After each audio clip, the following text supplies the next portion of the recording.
Pues vamos a seguir con la cognición moral. Bueno, seguir casi, apenas habíamos empezado. Acordaos, empezamos cogiendo el tema del cotilleo, o juicio moral compartido, que suena más respetable. Ya veremos lo importante que es. Comentamos que la moral, la capacidad de juicio moral, no aparece, salvo de forma muy esporádica y especial, en especies distintas de la nuestra, incluidos primates. Aquel experimento de Racepal, del mono que percibe la injusticia y tal, pero hasta ahí llegamos.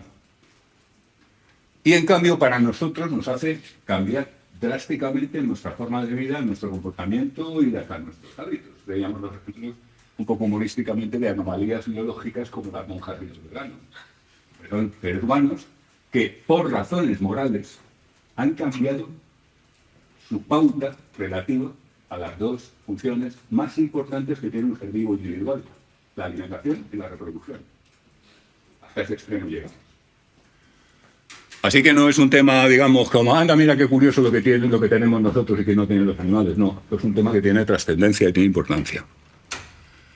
Y a mayor abundamiento, actualmente es un tema que está on fire.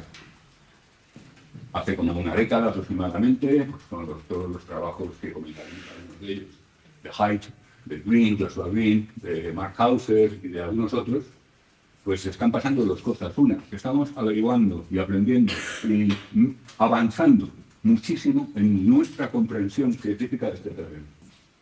Como psicólogos nosotros en particular, como científicos cognitivos otros, está habiendo avances muy significativos y muy importantes. Están poniendo patas arriba la idea que teníamos como humanidad con respecto al tema moral, el tema de la cognición moral, del pensamiento moral, del juicio moral. Y segundo, tenemos una serie de problemas de carácter social, si queréis, colectivo, comunitario, que tienen muchísimo que ver con la moral. ¿No habéis oído decir eso de que estamos muy polarizados? Problema derivado de la hipermoralización. Ni más ni menos. El juicio moral que hacíamos en nuestro grupeto de cazadores recolectores, ahora lo hacemos en esteroides, en redes sociales. Y además lo ve todo el mundo. Conocido, con lo cual esto se dispara. Y tenemos la locura que tenemos montada en las redes sociales que yo suelo llamar degeneradas. En fin. Hay otras que no lo son. Me refiero pues a eso, ya sabéis, Instagram, Twitter, o como mierda se me ahora esa cosa, X. Redes sociales en las cuales no hay más objetivo que hacer vida social. Eso es como la típica parejita que se están mirando el uno al otro todo el rato. Pero a ver, ¿dónde vais? Hay demasiado enfrascados. Bueno, pues son redes de enfrascamiento. Los usuarios se miran unos a otros. ¿Y qué haces tú ahí? Pues nada, veo gente y la gente me ve a mí, y yo veo gente y la gente me ve a mí, y nos saludamos y nos hablamos y nos contamos la... Pero, ¿entendéis a lo que me refiero? Hay una diferencia con los entornos online compartidos. Siempre pongo el ejemplo de Reddit, que a mí me gusta, en los cuales la gente se mete ahí a hacer algo. Es decir, aquí estamos los que nos encanta la poesía barroca alemana, por ejemplo, en lengua alemana. Bueno, pues entonces estamos compartiendo documentos, discutiendo, criticando, estamos con algo que hacer, algo que compartimos, y al hilo de eso nos hacemos amigos, no peleamos, tenemos vida social, pero al hilo de eso, no como una parejita de drogados, que ya hemos comentado este tema. El enamoramiento idílico es droga, que están mirándose el uno al otro y son incapaces de ver nada más allá. Pero en fin, esta es una distinción que no he elaborado académicamente, así que no sé ni por qué la estoy contando aquí. En todo caso, por todo este tipo de cosas, ahora mismo el tema moral es muy importante. Nos hemos dado cuenta, por ejemplo, de que lo que la gente, veremos cómo va la cosa, lo que la gente llama opciones, decisiones, ideologías, son moral. En muchísimos casos es pura moral. Jonathan Haidt ha conseguido, con unos N de sujetos que no admiten que le toca mucho, caracterizar el perfil moral de personas de diferentes opciones políticas, conservadores, progresistas, etcétera, etcétera.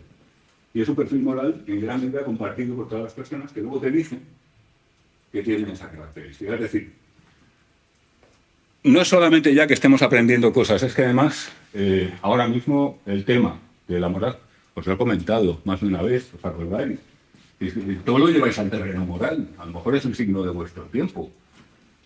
Pero no creo, porque hay gente que quiere mirar más y que también está un poco con esa posición, sabe un poco que están también.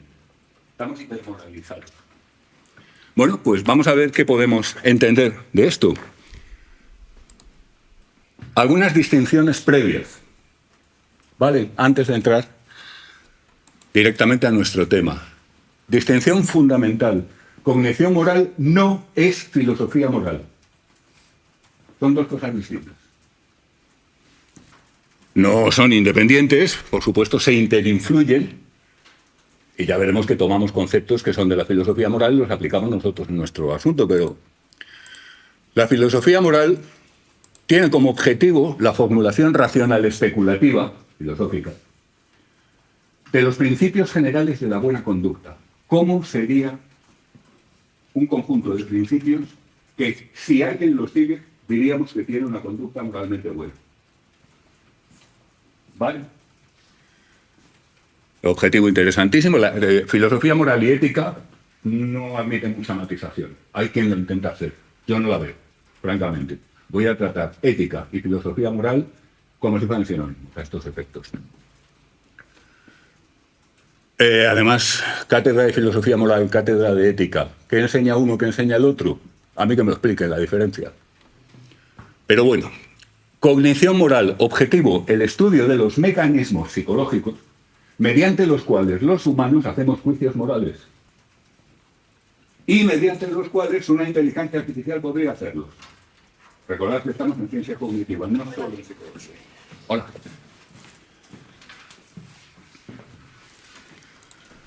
Filosofía moral es una empresa abstracta, filosófica, no psicológica. No intenta decir cómo son los humanos. Intenta lo de antes. Formular los principios de la buena conducta. Cognición moral es científica, es empírico-teórica.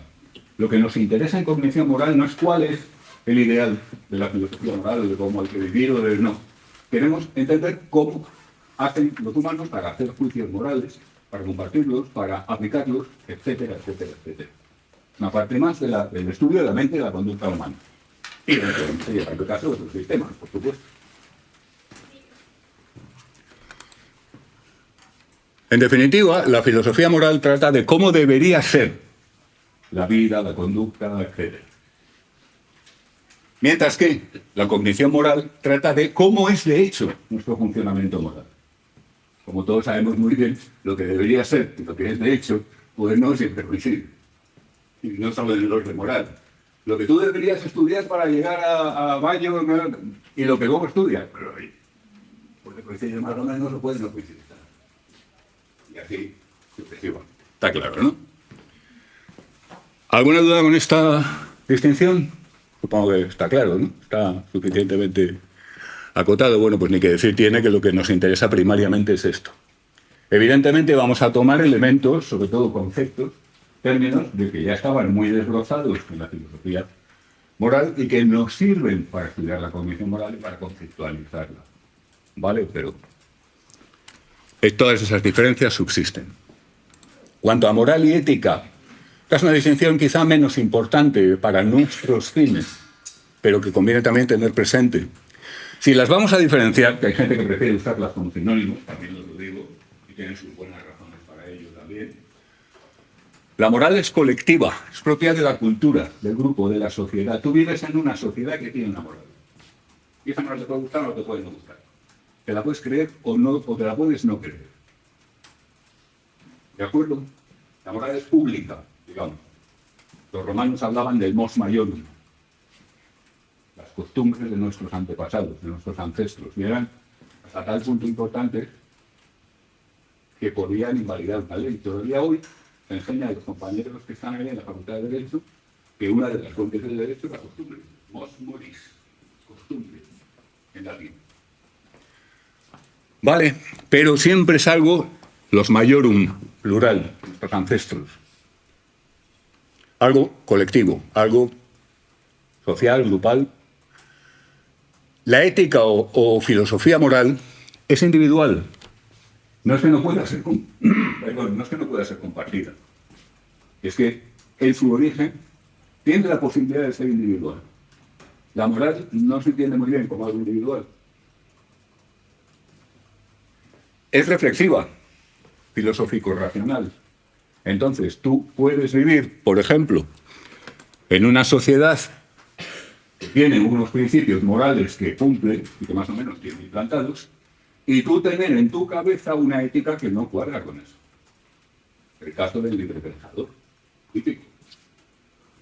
Un librepensador que vive en una sociedad que tiene una cultura extremadamente coercitiva desde el punto de vista moral, que bueno, que esa persona tiene que cumplir, y que no le pillen no cumpliendo, pero su fuero interno, pues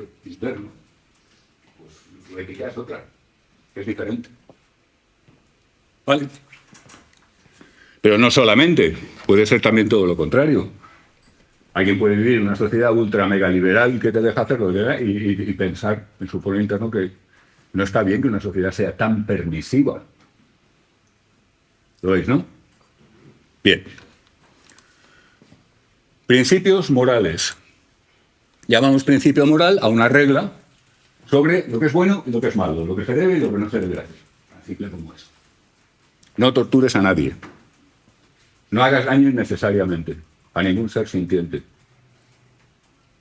No tengas sexo con quien no estás casado. Y así sucesivamente.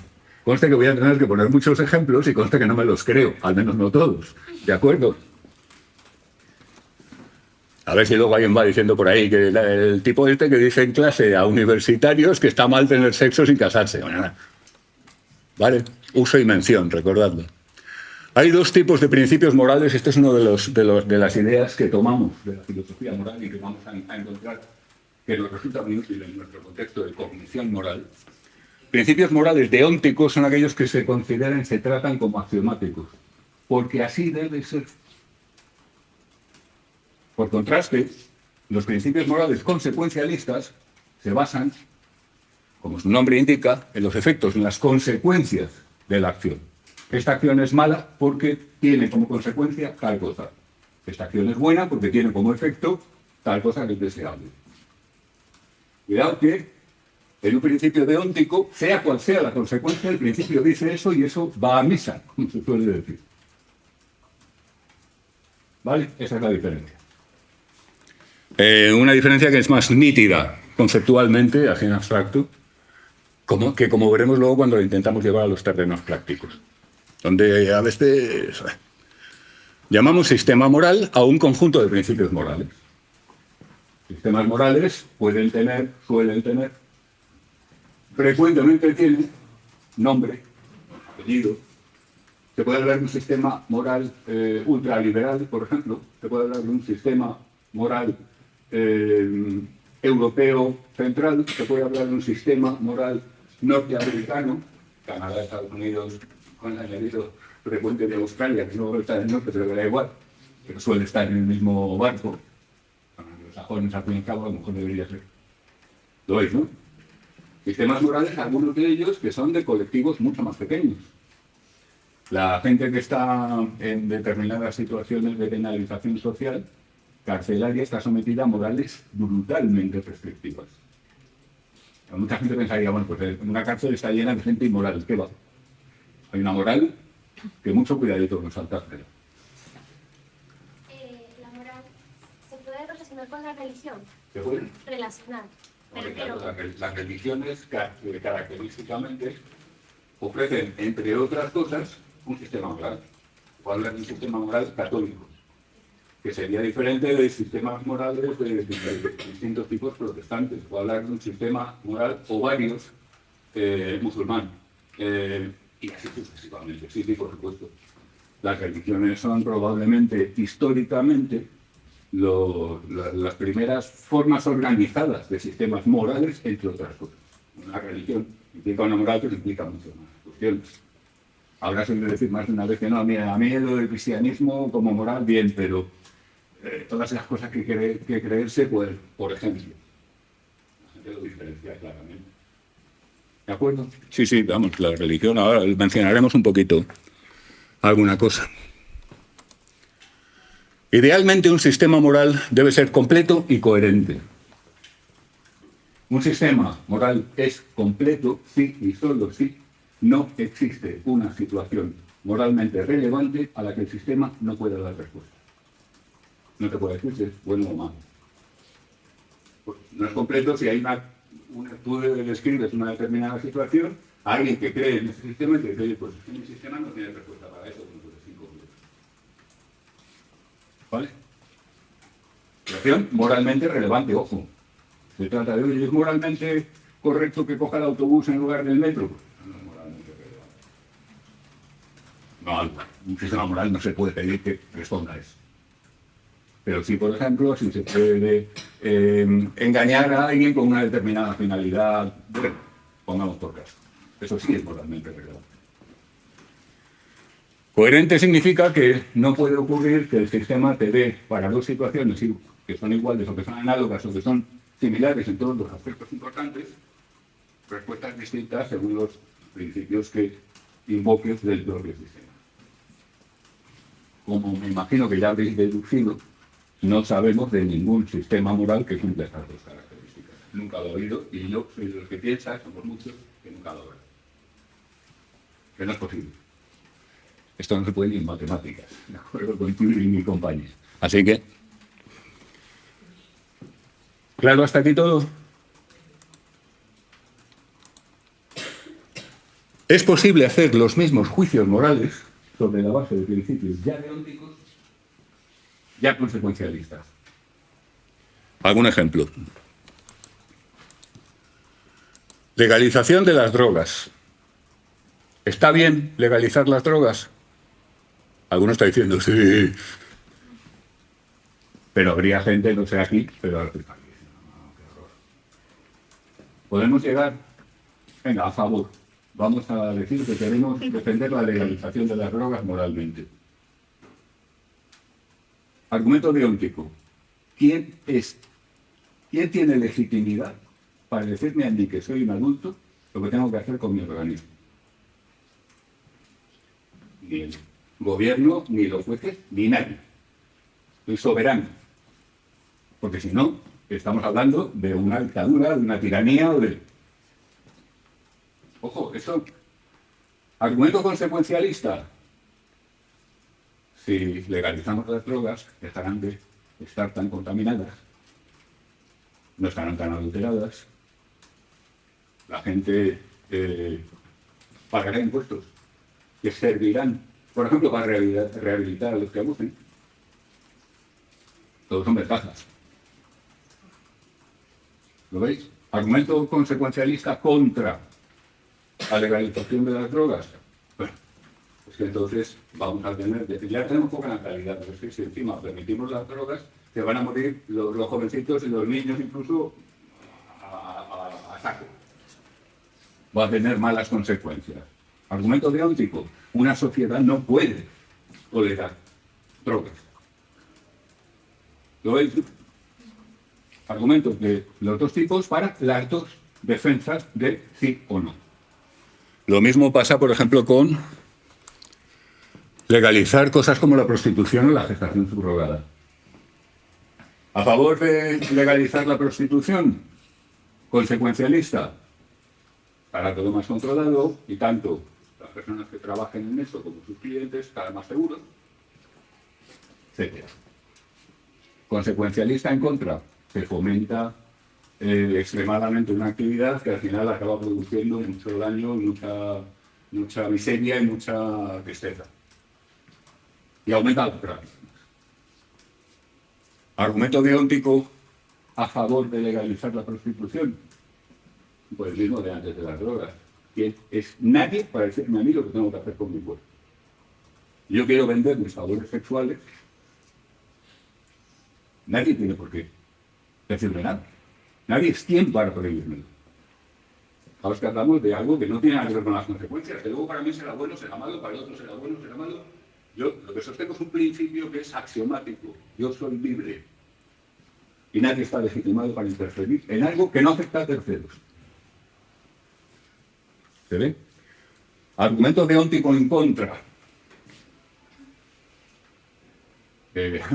dos versiones, la de la señora Beata y la de la feminista enrabieta.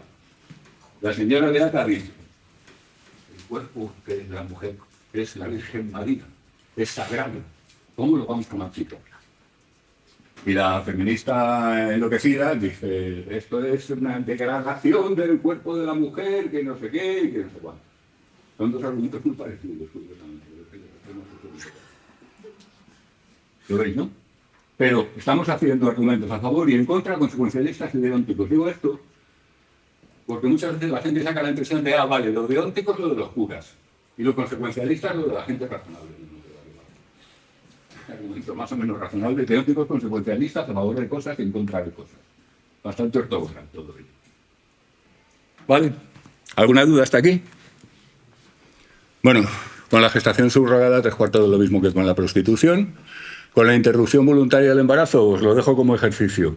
¿Cómo podemos defender con argumentos consecuencialistas el permiso legal para la interrupción voluntaria del embarazo o su prohibición? Y con deónticos lo mismo. Son argumentos que habéis visto 1000 veces en periódicos, en gente de distintos grupos, que si los pro vida, que si los pro tal, que si los pro cual, contra cual, etc. La masturbación es un caso muy curioso. La única razón por la que lo pongo aquí es porque... ¿cuál es el argumento deóntico contra la masturbación? Pues a ver, consecuencialista en contra. Se ha usado muchísimo en nuestra sociedad en otros tiempos. Te debilita, incluso hasta el punto de que había durante mucho tiempo, por lo visto, a los deportistas de más nivel les tenían completamente restringido el tema sexo y les daban incluso algunos productos para reducir la libido, de esos que no sirven absolutamente para nada, si no tienen la testosterona en su sitio, o una lo que corresponde. ¿Me entendéis, no? Pero eso. Consecuencia de masturbarte demasiado, te debilitas. O ya sabes las locuras esas de que te sale pelo en las manos y tal y cual, que son de los tiempos de vuestros bisabuelos y de mis abuelos. Argumentos consecuencialistas a favor de la masturbación. Esto es muy fácil. Relaja, te quita la tensión, te quedas muy a gusto, aprendes. Esto sobre todo es importante por razones tradicionales para las mujeres. Aprendes tu cuerpo mejor, conoces mejor tu cuerpo. Los sexólogos han estado tratando durante décadas, y aún ocurre, a mujeres que no han visto nunca sus genitales. Y una de las primeras cosas que tienen que hacer es ponerles delante de un espejo. Porque es que no saben cómo son por ahí. Es fuerte. Pues bueno, vía masturbación, o sea, aprendes cómo funciona tu cuerpo, cómo es, te quieres más a ti mismo, en fin, yo qué sé. Montones de argumentos consecuencialistas a favor, pero el deóntico en contra es muy curioso, porque es de Kant. ¿Y os acordáis? Kant sostenía, ¿cómo? Intenciones. El medios fines. Una de las formulaciones del imperativo categórico kantiano era que nunca debes tratar a un semejante, a una persona, como medio para un fin. Los otros seres humanos son fines en sí mismos. Y dice Kant, con un par, en la masturbación te usas a ti mismo como medio. Por lo tanto está mal. Como medio para obtener placer. Kant estaba muy chalado porque eran otros tiempos y era un genio y era muy brillante, pero oye, algunas veces escribía cosas como esta que eran bastante, que hoy en día nos reímos. Pero una pregunta, ¿era así creyente de alguna...? Bueno, es que iba a decir católico, pero no sé... Bueno, sí, Kant era pero que era católico. O sea, igual está relacionado con pero eso. no, muy creyente no era, y sobre todo era un filósofo de una talla que era, incluso si hubiera sido en lo personal muy creyente de algo, cuando se ponía a hacer filosofía lo dejaba completamente aparte. No encuentras muchas... Así como, por ejemplo, en Descartes estás encontrando muy frecuentemente referencias que son profilácticas a la divinidad. Digo son profilácticas porque Descartes sabía que estaba en riesgo de que le pusieran la prueba y que fueran a por el herético y tal. En Kant no se encuentra eso, a pesar de que todavía en el siglo XVIII había... No, yo no creo que tenga nada que ver con eso. Tiene que ver con que era un rarito espectacular. ¿Lo veis, no? Pero es un argumento que nos parecerá mejor o peor, nos reiremos de él o lo que queráis, pero es un argumento absolutamente deóntico en contra de la masturbación desde el punto de vista moral. Masturbarse está mal porque te usas a ti como medio. Es original, y eso hay que reconocérselo. ¿Alguna duda hasta aquí? La liberación forzosa. Esto se ha discutido demasiado poco en algunos contextos. Gente que tiene costumbres muy arraigadas de toda la vida, que son contrarias a nuestro punto de vista, y vamos nosotros y les liberamos. No, tú tienes que ser, yo no quiero ser libre, yo quiero vivir como siempre.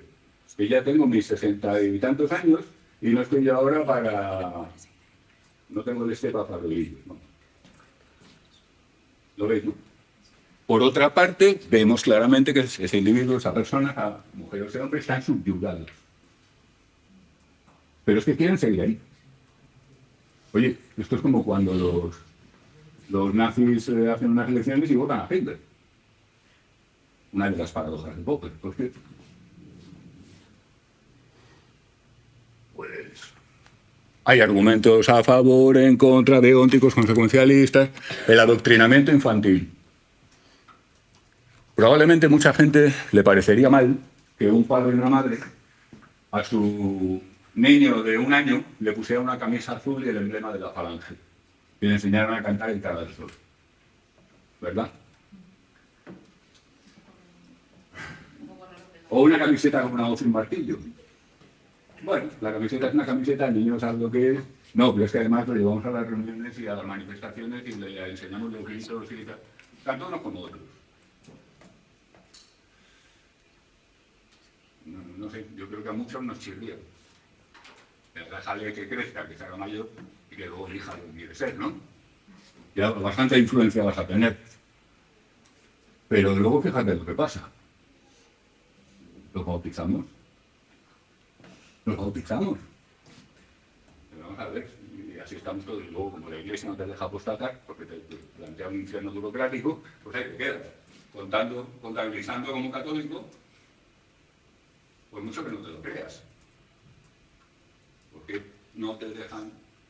Es decir, ¿por qué no choca tanto lo del niño vestido de falangista y no nos choca en absoluto lo de por costumbres? Porque 3/4 de lo mismo pasa en el fútbol.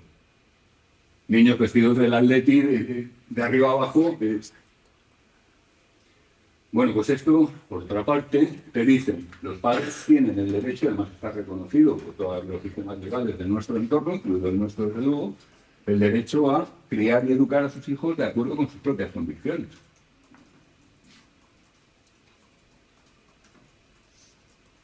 O sea, yo creo que en menor o mayor medida todo el mundo hace eso. Realmente, ¿no? En mayor o menor medida, pues sí, claro, por supuesto. O sea, es imposible. Pero es que el tema es, la mayor o menor, no es si se hace o no se hace. El tema es moral hacerlo. Ya. Es el tema que nos ocupa aquí. Fíjate, no hemos sacado estos temas para hacer una especie de periódico. Hemos sacado estos temas para buscar ejemplos de cosas que son susceptibles de este tipo de argumentación para sacar un juicio moral. Pues ahora mismo estamos en la parte de decidir qué es moral y qué no es moral. Estamos en filosofía moral, mira arriba todo. Vale. Todavía en filosofía moral, no es de esto lo que nos vamos a ocupar. Vamos a usar situaciones morales más directas. En fin, a su momento. Qué miedo. ¿Veis esto, no? ¿Alguna duda hasta aquí? Bien. Origen de la cognición moral. Esta capacidad que nos hace convertirnos en monjas, en veganos, vestir de falangista a nuestros hijos, legalizar la prostitución, prohibir las drogas. ¿Esa capacidad de dónde sale? ¿De dónde viene? Bueno, pues explicaciones clásicas. Primera, espiritualismo, religión. Preguntabais antes por la religión, pues ahí la tenéis. La más clásica. La capacidad moral viene de la divinidad. Nos ha sido otorgada por la divinidad. Del mismo modo que los clásicos creían que Prometeo trajo a la humanidad el fuego, robándoselo a los dioses, y luego tiene ese final tan truculento de la historia, con el águila comiendo el hígado cada día. Pues la divinidad, en alguna de sus encarnaciones, el profeta, en el caso musulmán, Jesucristo en el caso cristiano, pues nos ha traído el bien y el mal. Jesucristo en realidad lo que hizo fue una corrección, porque el bien y el mal en las religiones, en realidad en las tres, porque el Islam hereda mucho el cristianismo y el judaísmo en términos de contenido doctrinal, está en el principio de todo el árbol de la ciencia del bien y del mal. Eso es muy intrigante. Yo por lo menos recuerdo que cuando me decían eso en clase, el árbol de la ciencia del bien y del mal, what the fuck, ¿qué es eso? Pero claro, es una imagen que es poco adecuada para que la entiendan los críos que están siendo objeto de adoctrinamiento en ese preciso momento, pero es una imagen muy, yo creo que es buena, es muy poética. Entramos en una situación en la cual de repente distinguimos el bien y el mal. Y a continuación se sienten avergonzados, se dan cuenta de que están desnudos. No es que no hubieran caído en la cuenta de que estaban desnudos, es que de repente han adquirido superpoder moral. Y entonces ven que está moralmente mal andar por ahí, pero los antiguos judíos, etcétera, tenían este tipo de profesiones. ¿Lo veis, no? Es decir, nos lo dicen ya los textos sagrados. Bueno, ¿por qué no nos sirve? Porque no nos sirve. Esa explicación del origen de la moral, primero, porque es religiosa, no es científica, es irracional. La religión es declaradamente irracional, no es que lo diga yo para insultarlo. La religión es irracional por la sencilla razón de que valora la fe. Y no hace falta fe para creer en la tabla de multiplicar. Y no hace falta fe para creer en la evolución de las especies. Hace falta fe para creer cosas que no son racionales. Uno de los padres de la Iglesia, que respondía al acertadísimo nombre de Tertuliano, decía, credo que hay yo imposibilia. Creo porque es imposible. Esto no es racional. Entonces, bueno, esto no quiere decir que esté mal. Esto quiere decir que a nosotros, como empresa científica, no nos sirve. Sirve a la gente para organizar su vida, los que deciden tomar ese tipo de opciones personales, espirituales, religiosas, lo que tú quieras. Para la ciencia no sirve. Pero hay una segunda cuestión, hay un segundo problema. Tú te pones a leer los textos de los que se supone que viene la moral y madre mía, telita. ¿Me acuerdan el libro de los... Hay un episodio en el que Dios encuentra en una ciudad a un tipo que es el único bueno. Y resulta que es bueno porque le manda ángeles a visitarle. Y en esta ciudad, que se llama Sodoma, pues toda la peña está muy alborotada sexualmente de forma permanente. Entonces la multitud va por los ángeles a intentar, ya me entendéis. Y entonces este hombre que está bueno, le dice a la multitud enfebrecida, dejad a mis invitados, tengo 2 hijas vírgenes, llevádoslas a ellas y haced con ellas lo que queráis. Y este es el puto hombre bueno, chaval. A mis invitados no me los toques, pero a mis hijas, pues ya sabes, hasta que reviente. Claro, esto es cierto moral que venga Dios y lo vea. Claro, para nuestras intuiciones morales actuales esto es una monstruosidad. Yo no sé si en aquella época eso se podía considerar virtuoso, porque al fin y al cabo, claro, estamos hablando de religiones que algunas han evolucionado más, otras menos, pero que en su origen, pues tener mujeres en casa, tener hijas o no, era como tener muebles, en cierto modo. Desgraciadamente en algunos sectores lo sigue siendo, como sabemos. Entonces esto no nos sirve como moral, porque hoy en día es absolutamente, vamos, cualquier ser humano intuitivamente dice eso es una barbaridad, eso es una inmoralidad, pero no solamente una inmoralidad, es una inmoralidad grave. ¿Vale? Y aún hay más. Un problema ya que es muy antiguo. Si la divinidad es el origen de la moral, entonces una de dos. O la ha creado, o solo nos la transmite. Si la ha creado, a su arbitrio, perfectamente podría haber decidido pues, que la tortura de otro humano es buena. Entonces la moral incluiría torturar a la gente, anda, que no por ahí torturando unos a otros para ser virtuosos. Podría, porque es a su arbitrio. Es decir, lo que hace que ayudar a un semejante o consolarle o sea bueno, no es que sea bueno de por sí, sino que lo va a decir una divinidad. Pues, vale. Pero es que si no lo va a decir y nos lo transmite, entonces la moral está antes que la divinidad. Y es independiente y es previa. Y no se puede decir que la fuente de la moralidad es la divinidad. ¿De acuerdo? Igual que el fuego existía antes de Prometeo. No decimos que Prometeo sea el origen del fuego, decimos que Prometeo nos trajo el fuego.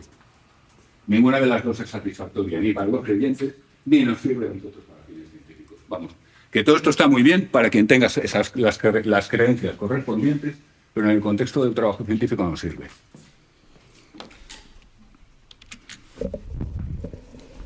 Diga usted. No, solo es un pequeño apunte, que si realmente se utiliza la religión como explicación, estuve hace un tiempo hablando con un amigo, estoy en una conversación de antes, que estuve hablando que en Occidente la filosofía viene mucho más marcada por el bien y por el mal, pero en Oriente realmente no hay tanto moralismo. ¿Por él? En la filosofía oriental no tiene tanta moralidad ni se aplica tanto como en sociedades orientales como aquí. En plan, estuve hablándolo con él y que, por ejemplo, esto es una tontería, me habló de que Star Wars va a ser el Don Quijote de nuestra época, porque es una sublimación de la lucha contra el bien y el mal, pero es algo que realmente solo triunfa y se puede explicar más bien en las sociedades occidentales. Es decir, que esto está pasando más bien en nuestro mundo, que a lo mejor viene más relacionado con una religión sí que cristiana, es decir, que viene muy marcada la moral. Porque ellos en las religiones orientales no se marca tanto eso, se marca con mucho el abandono del deseo o el abandono de, o yo que sé, llegar al nirvana o lo que sea, ¿no? Yo creo que no. Por ejemplo, las historias que aparecen en el Bhagavad Gita, en la religión hinduista, todo lo de, ¿cómo se llama el tipo este azul? No, Shiva es el destructor, no, es uno más, no es tan gordo como es, bueno, es igual. Guerras, luchas, contiendas, dilemas, vamos, si les cambias las pintas, podían pasar perfectamente por mitos de religiones occidentales, perfectamente. El budismo no es una religión, eso es lo primero que te dice un budista serio, no es una religión, sino que el propio Buda no veía mal que sus discípulos siguieran a cualquier profeta o líder religioso y tuvieran una religión y le daba lo mismo que fuera una u otra. Es más bien una filosofía. Sin embargo, si tú te vas a la realidad, a la práctica, los budistas son poderes fácticos y cuando no son lobbies agresivos en todos aquellos países en los que tienen presencia suficiente. La independencia de la India cursó con una monstruosa serie de matanzas, primero de los hindúes a los musulmanes y luego de los musulmanes a los hindúes, hasta el punto de que no hubo más remedio que hacer lo que en Oriente Medio, es decir, separarlos territorialmente. Y así quedó por un lado Pakistán, Cachemira, y por otro lado la India, porque es que era imposible la convivencia entre los... Están muy mitificadas las religiones orientales, porque claro, si tú comparas a los listos, a Averroes, a Santo Tomás, a tal, con los bestias, te sale algo parecido pero al revés. ¿Vale? Yo creo que es eso. Ahora, no es mi especialidad, lo digo con pinzas. Un pequeño apunte de una conversación que tuve y ya está. Bien, bien, no, es interesante que dejemos claras todas estas cosas en la medida que podamos. Fenomenal. ¿Algo más sobre esto? Bueno, dejamos la religión de momento, o no tan de momento, quizá. Racionalismo. La moral viene de la razón. Razonamos y encontramos lo que es bueno. Razonamos y determinamos que esto es malo y por tanto no queremos ni hacerlo ni permitir que se haga. Esto ha pesado muchísimo, ya lo comentamos de pasada, en la psicología occidental, que es la única psicología en el último siglo. Piaget, Kohlberg, es el psicólogo evolutivo que más se ocupó del tema de la génesis de la moral en los niños, básicamente son racionalistas. Es decir, ¿qué es adquirir moral en el desarrollo? Pues es convertirte en alguien que es capaz, poco a poco, de ir haciendo cosas tales como entender la reciprocidad, entender el agradecimiento, entender de la misma forma, en paralelo, a cómo va cogiendo la constancia perceptiva, la permanencia del objeto, las operaciones formales. ¿Lo veis, no? Es racionalista a saco. Bueno, pues una de las opciones es que los seres humanos, de una manera u otra, llegamos a tener una serie de principios de los cuales deducimos, con la razón, cuáles son los actos correctos y los incorrectos en tales o cuales casos. Esto es el racionalismo moral. ¿Vale? Kant es el caso más evidente y más emblemático. Hasta la masturbación la argumenta racionalmente. Una cosa, pero es que, vale, con lo de la masturbación... sí. Te has quedado pillada, ¿eh? O sea, cualquier práctica sexual sería inmoral, según ¿Con? esa... Que cualquier práctica sexual sería inmoral. No, depende de lo que según él. estés pensando. Cualquier cosa. Incluso para tener hijos, utilizas a la otra persona como un medio para un fin. No, estás cooperando con la otra persona. Pero bueno. Y la estás considerando un fin porque estás intentando lograr su placer. Y Bueno, su bienestar, y su depende, felicidad. ¿no? ¿De quién? Si yo tampoco me lo estoy creyendo. Bueno, perdón. No, pero Me he quedado vamos, pensando en es que esto, fíjate que es el mismo problema que se le planteaba a las jerarquías un poco doctrinarias cristianas. Vale, un hombre y una mujer pueden aparearse si están casados y lo hacen porque quieren tener un hijo. Porque si están casados y lo hacen porque les mola, tampoco vale. Esto ha estado vigente durante mucho tiempo. Claro, ¿qué pasa? Que es el típico error, el más grave error que puede cometer un legislador, y lo acaban de cometer el año pasado, es poner un tema de determinar si algo es permisible o no es permisible dependiendo de estados internos. Mortal. Como ya hemos comentado un montón de veces, el contenido fenoménico de nuestra experiencia, nadie que no sea nosotros puede acceder a él. Con lo cual, si tú dices, bueno, para que sea permisible vuestra relación sexual, tenéis que estar casados, por supuesto, tenéis que ser hombre y mujer, faltaría más. Y tercero, tenéis que hacerlo con la intención de procrear. Pero claro, la intención... Yo digo, sí, yo quiero procrear, yo quiero... Ven para acá, Mariloli. O sea, ¿se entiende, no? Sí. No se puede. No se puede. Pero de eso es de lo que nos están hablando en este tipo de casos. Tienes que tener la actitud correcta, tienes que tener la intención correcta y, por otra parte, como veremos, el tema moral está indisolublemente unido al tema de la atribución de intenciones. Pero una cosa es la moral y otra cosa es los sistemas legales o los sistemas normativos que permiten o dejan de permitir, como el que tienen no solamente los países, sino también determinados colectivos organizados como las religiones organizadas. ¿Vale? ¿Algo más sobre esto?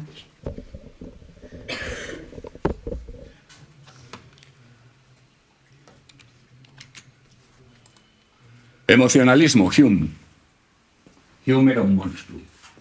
Hume era el filósofo más grande de todos los tiempos.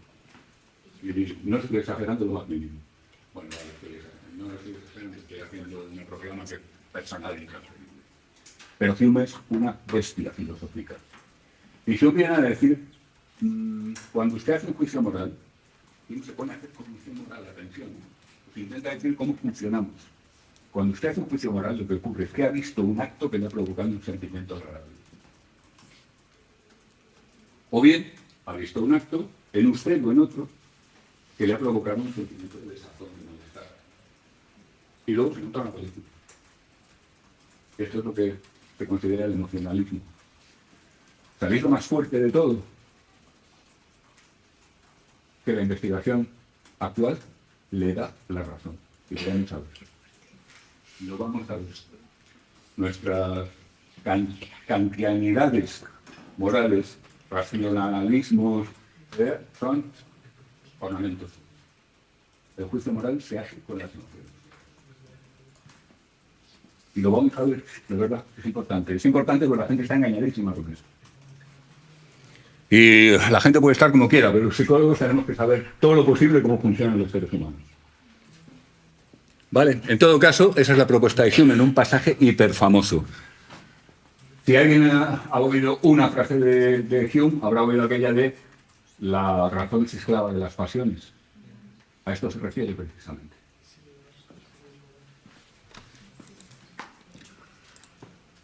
Explicación evolutiva, la actual. la capacidad de juicio moral es producto de la evolución por selección natural.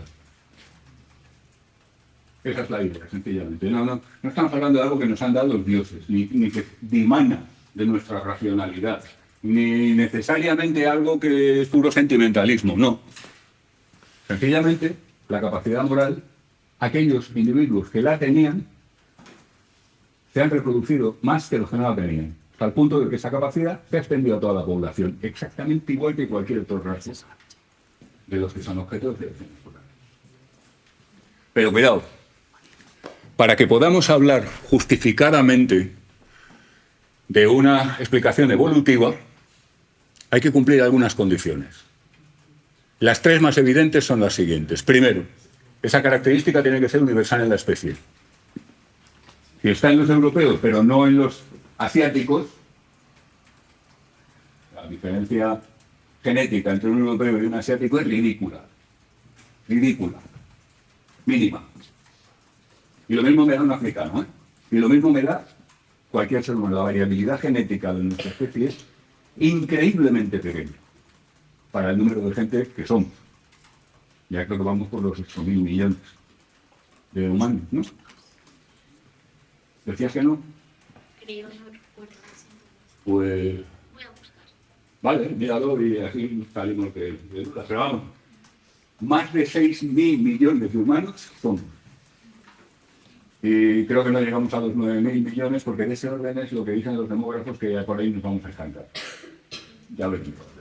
Pero con ese control nuestra variabilidad genética es mínima. La diferencia entre... por ahí más o menos, ¿no? Bueno, pues... El VAR dice que no había fuera del juego, sí, bueno. Gracias, VAR.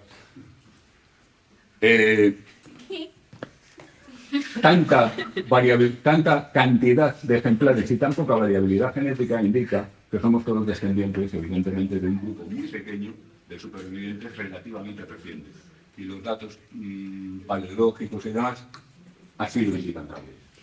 Pero bueno, si una característica no es universal, no está en toda la especie, no tiene mucho sentido atribuirla claro, bueno, me diréis, sí, pues hay características como, por ejemplo, la tolerancia a la lactosa, que está en parte de la especie, sí, efectivamente, es una mutación reciente, de anteayer.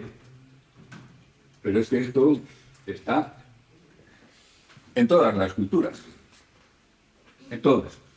Y mira que hay culturas que son, al menos aparentemente, muy diversas. Luego no son tan diversas, en realidad, como podría parecer, por lo general. Pero bueno, esto depende del ángulo con que se mire. Y en todo caso, esta... la podemos seguramente dar por buena. La moral es universal. En todos los grupos humanos hay juicios sobre lo que está bien y lo que está mal, que además son, en cierta medida, en gran medida, compartidos por todos los miembros del grupo. Sea ese grupo una gran sociedad o sea una pequeña tribu o banda. Segundo, la funcionalidad. No podemos mantener una hipótesis evolutiva si no entendemos qué ventaja proporciona ese rasgo. ¿De acuerdo? Si no sirve para nada, pues a lo mejor, oye, pues que podía ser deriva genética, podían ser otras, pero una hipótesis evolutiva no está hablando de deriva genética. ¿Vale? Y tercero, una base biológica. Una base biológica, además, al alcance de los genes. Porque, como sabéis, el mecanismo de la selección natural opera sobre los genes, por los genotipos. Entonces, una característica que no llega a los genes no se puede seleccionar. Tú te mueres con tu maravillosa característica y como no está en tus genes, no se la transmites a tu descendencia. Eso no tira para adelante. No está al alcance de la selección natural. ¿Vale? Hay más condiciones, pero estas tres nos van a tener entretenidos un poco. Bueno, ¿universal en la especie? Sí. La antropología y la sociología comparada y algunas otras disciplinas son tajantes. En todas las sociedades humanas hay alguna forma de juicio moral.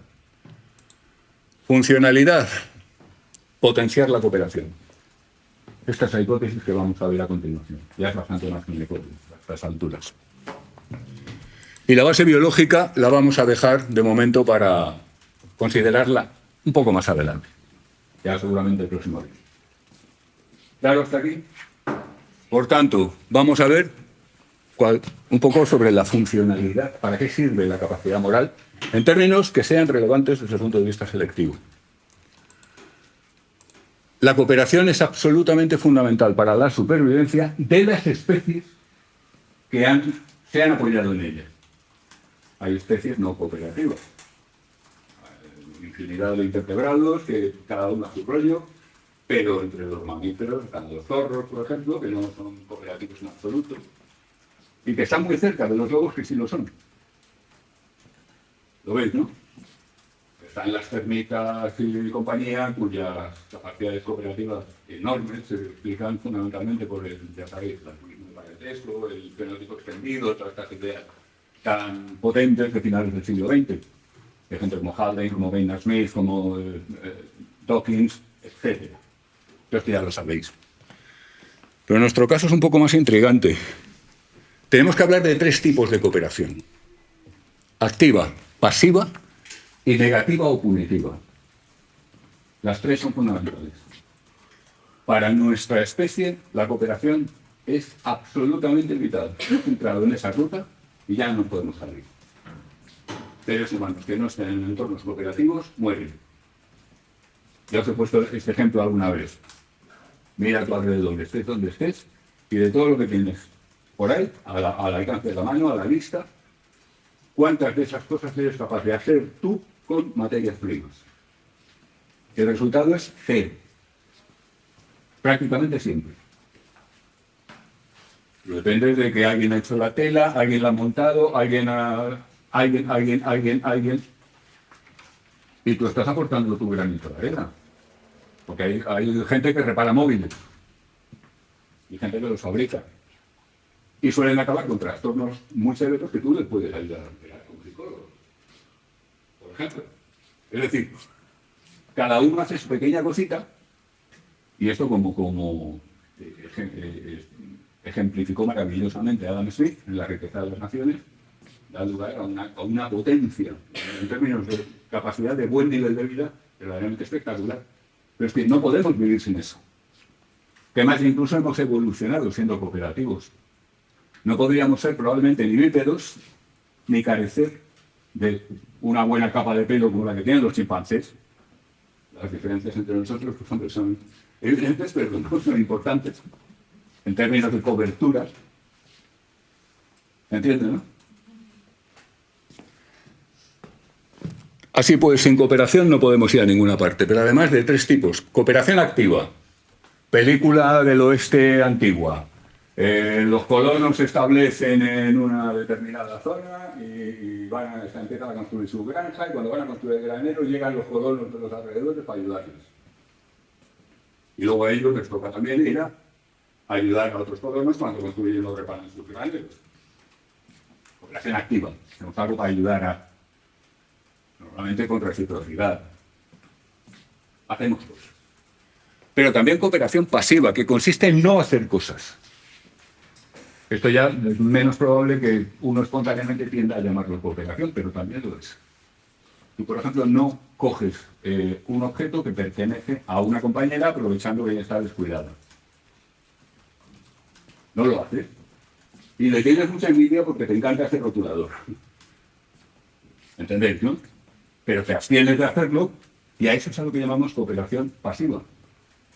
Te abstienes de coger lo que no es tuyo, te abstienes de tirarte encima de gente que te atrae sexualmente, te abstienes de dejas de hacer cosas y con ello estás haciendo actos de cooperación pasiva. Ambas son fundamentales. Y por fin, la tercera, cooperación negativa o punitiva, también llamada castigo prosocial. Tú ves que va alguien por ahí por la facultad metiendo mano en los bolsos de la gente y avisas. A ti no te va a pillar. Para empezar, no te has traído bolso, por ejemplo. Y además ya lo has visto y a ti no te da, o sea, que en principio te daría igual. ¿No? Bueno, pues no. Tú vas y a lo mejor te das información y dices, oye, mira, avisar, esa que tira de ahí, pues está ahí metiendo mano en los bolsos y te toman esa molestia. Pero esto no es cooperación activa ni es cooperación pasiva, esto es punitivo. Es decir, esto consiste en penalizar al que rompe las reglas de cooperación. De ahí lo del castigo prosocial. ¿De acuerdo? Hay un estudio, no sé si lo he puesto en la traspágina. Sí, el juego de los bienes públicos. Uno de estos juegos que ejecutan los economistas y algunos psicólogos sociales. Es muy sencillo. Varios jugadores se hace con ordenadores y están haciendo un juego en el que a cada jugada lo único que pasa es que les dan una cantidad de dinero desde el principio y cada uno decide cuánto pone en el fondo común y cuánto se queda para él. Esto a cada jugada. Entonces, el conjunto de lo que han puesto en común se multiplica por 4 y se reparte. ¿Entiendes? Cada jugada tú decides cuánto te quedas de lo que tienes y cuánto pones al fondo común. Cuando todo el mundo ha puesto, esa cantidad se multiplica por 4 y se te da a ti para tu fondo personal. Lo que le toca a ti, lo que le toca al otro, lo que al otro. ¿Lo veis? ¿Qué pasa con esto? Pues que todo el mundo sale ganando un montón y se pone mucho en el fondo común. ¿Lo veis, no? Cuanto más se pone en el fondo común, tanto más se está ganando, está multiplicándose la ganancia cada vez. Están premiando por poner en el fondo común. Pero claro, antes o después a alguien se le ocurre. No voy a poner. Yo no pongo, que pongan los blindados. Pero claro, los blindados entonces ven al listo y dicen, aunque de listo, ¿no? Pues ahora yo tampoco pongo. Y al final queda un pobre desgraciado, el por ciento del dinero, que claro, se le están llevando trozos, los demás que no ponen nada. Resultado de la cooperación colapsa. Y esto ocurre, esto es empírico, no lo estamos inventando. En muy pocas jugadas aparece alguien que empieza a racanear y todos los demás van detrás y se acabó la cooperación. Y eso es peor para todos. Porque se gana menos. Está claro, ¿no? Bueno, pues ahora meten una modificación en el juego. Tú con el dinero que tienes puedes comprar el derecho a castigar a otro. Entonces, por un módico precio, puedes comprar el acto de decir, a ese quítale tanto. Es una cantidad fija lo que se quita. Pero yo, por ejemplo, yo compro por 5 euros la posibilidad de elegir a uno al que le quitan 25 euros. ¿De acuerdo? Esos 25 no me los puedo dar para mí. Tampoco van a ir al fondo común. Lo único que pasa es que a él se le quitan. ¿Entendido? Pues pasa una cosa, que es que ahora la cooperación no colapsa. Y en muchos casos, en la mayoría de los casos, no hay ni que castigar a uno. Basta con que se sepa. O sea, si tú ahora te pones a racanear, alguien podría decir, sí, y te castigo. Compra con 5 euros el derecho a castigarte y te designas. Y a ti te quitan 25. Solo con saberlo. En la mayoría de los casos no hace falta ni que haya una sola instancia. Es castigo prosocial. ¿Y por qué es prosocial? Pues porque este grupo, con esta modificación, sigue cooperando indefinidamente y es mejor para todos. Y esta es la verdadera razón por la que en las sociedades hay que castigar. Y reinserciones ni otros cuentos de hadas que se cuentan por ahí. Ni venganzas organizadas como en las teorías retributivas. No, la verdadera razón por la que hay que penalizar a que no cumple con las normas de cooperación es que es la única manera de preservar la sociedad, de preservar la cooperación. Y al final, sin cooperación, morimos. Porque somos así de delicados. O porque dependemos tanto de la cooperación, tampoco muchos otros animales cooperativos son capaces de vivir solos. ¿Lo veis, no? Así pues, cuando hablamos de cooperación, estamos hablando de los 3 tipos. La activa, la evidente, ayudar a otros a hacer cosas, o tener resultados, o curarlos, o cuidarlos, o lo que sea. La pasiva, abstenernos de hacer cosas que rompen la cooperación, que rompen el buen funcionamiento colectivo. Y la negativa o punitiva, mantener controlados a los free riders.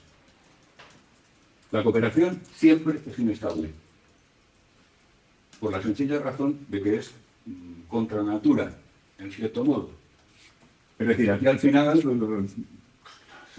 tú vas a tener éxito como ser vivo en la medida en que tus genes pasen a la siguiente generación. Entonces somos egoístas por defecto. Y en cualquier situación de cooperación siempre aparece la tentación de hacerte free rider, de no cooperar, de beneficiarte de lo que hacen los demás, pero no aportar tú, de todas estas cosas. Entonces, como eso no se controle, pasa algo en este juego. Antes o después, todo el mundo empieza a abandonar la cooperación. Porque en cuanto empiezan unos, ya rápidamente van los otros detrás. ¿Lo veis, no? Sí. Un segundito.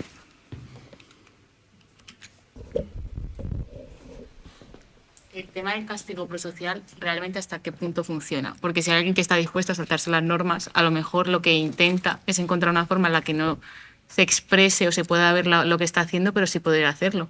Es el tema de que creo que una vez hablamos también en clase el tema de, vale, vas a intentar. Tú comentaste una vez un ejemplo de alguien que quería reforzar a su hijo a que leyera y en vez de leer lo que hacía era como que contabilizaba el tiempo. Es decir, en vez de realmente hacer lo que se te está pidiendo, encuentras una forma más compleja de hacer lo que quieres.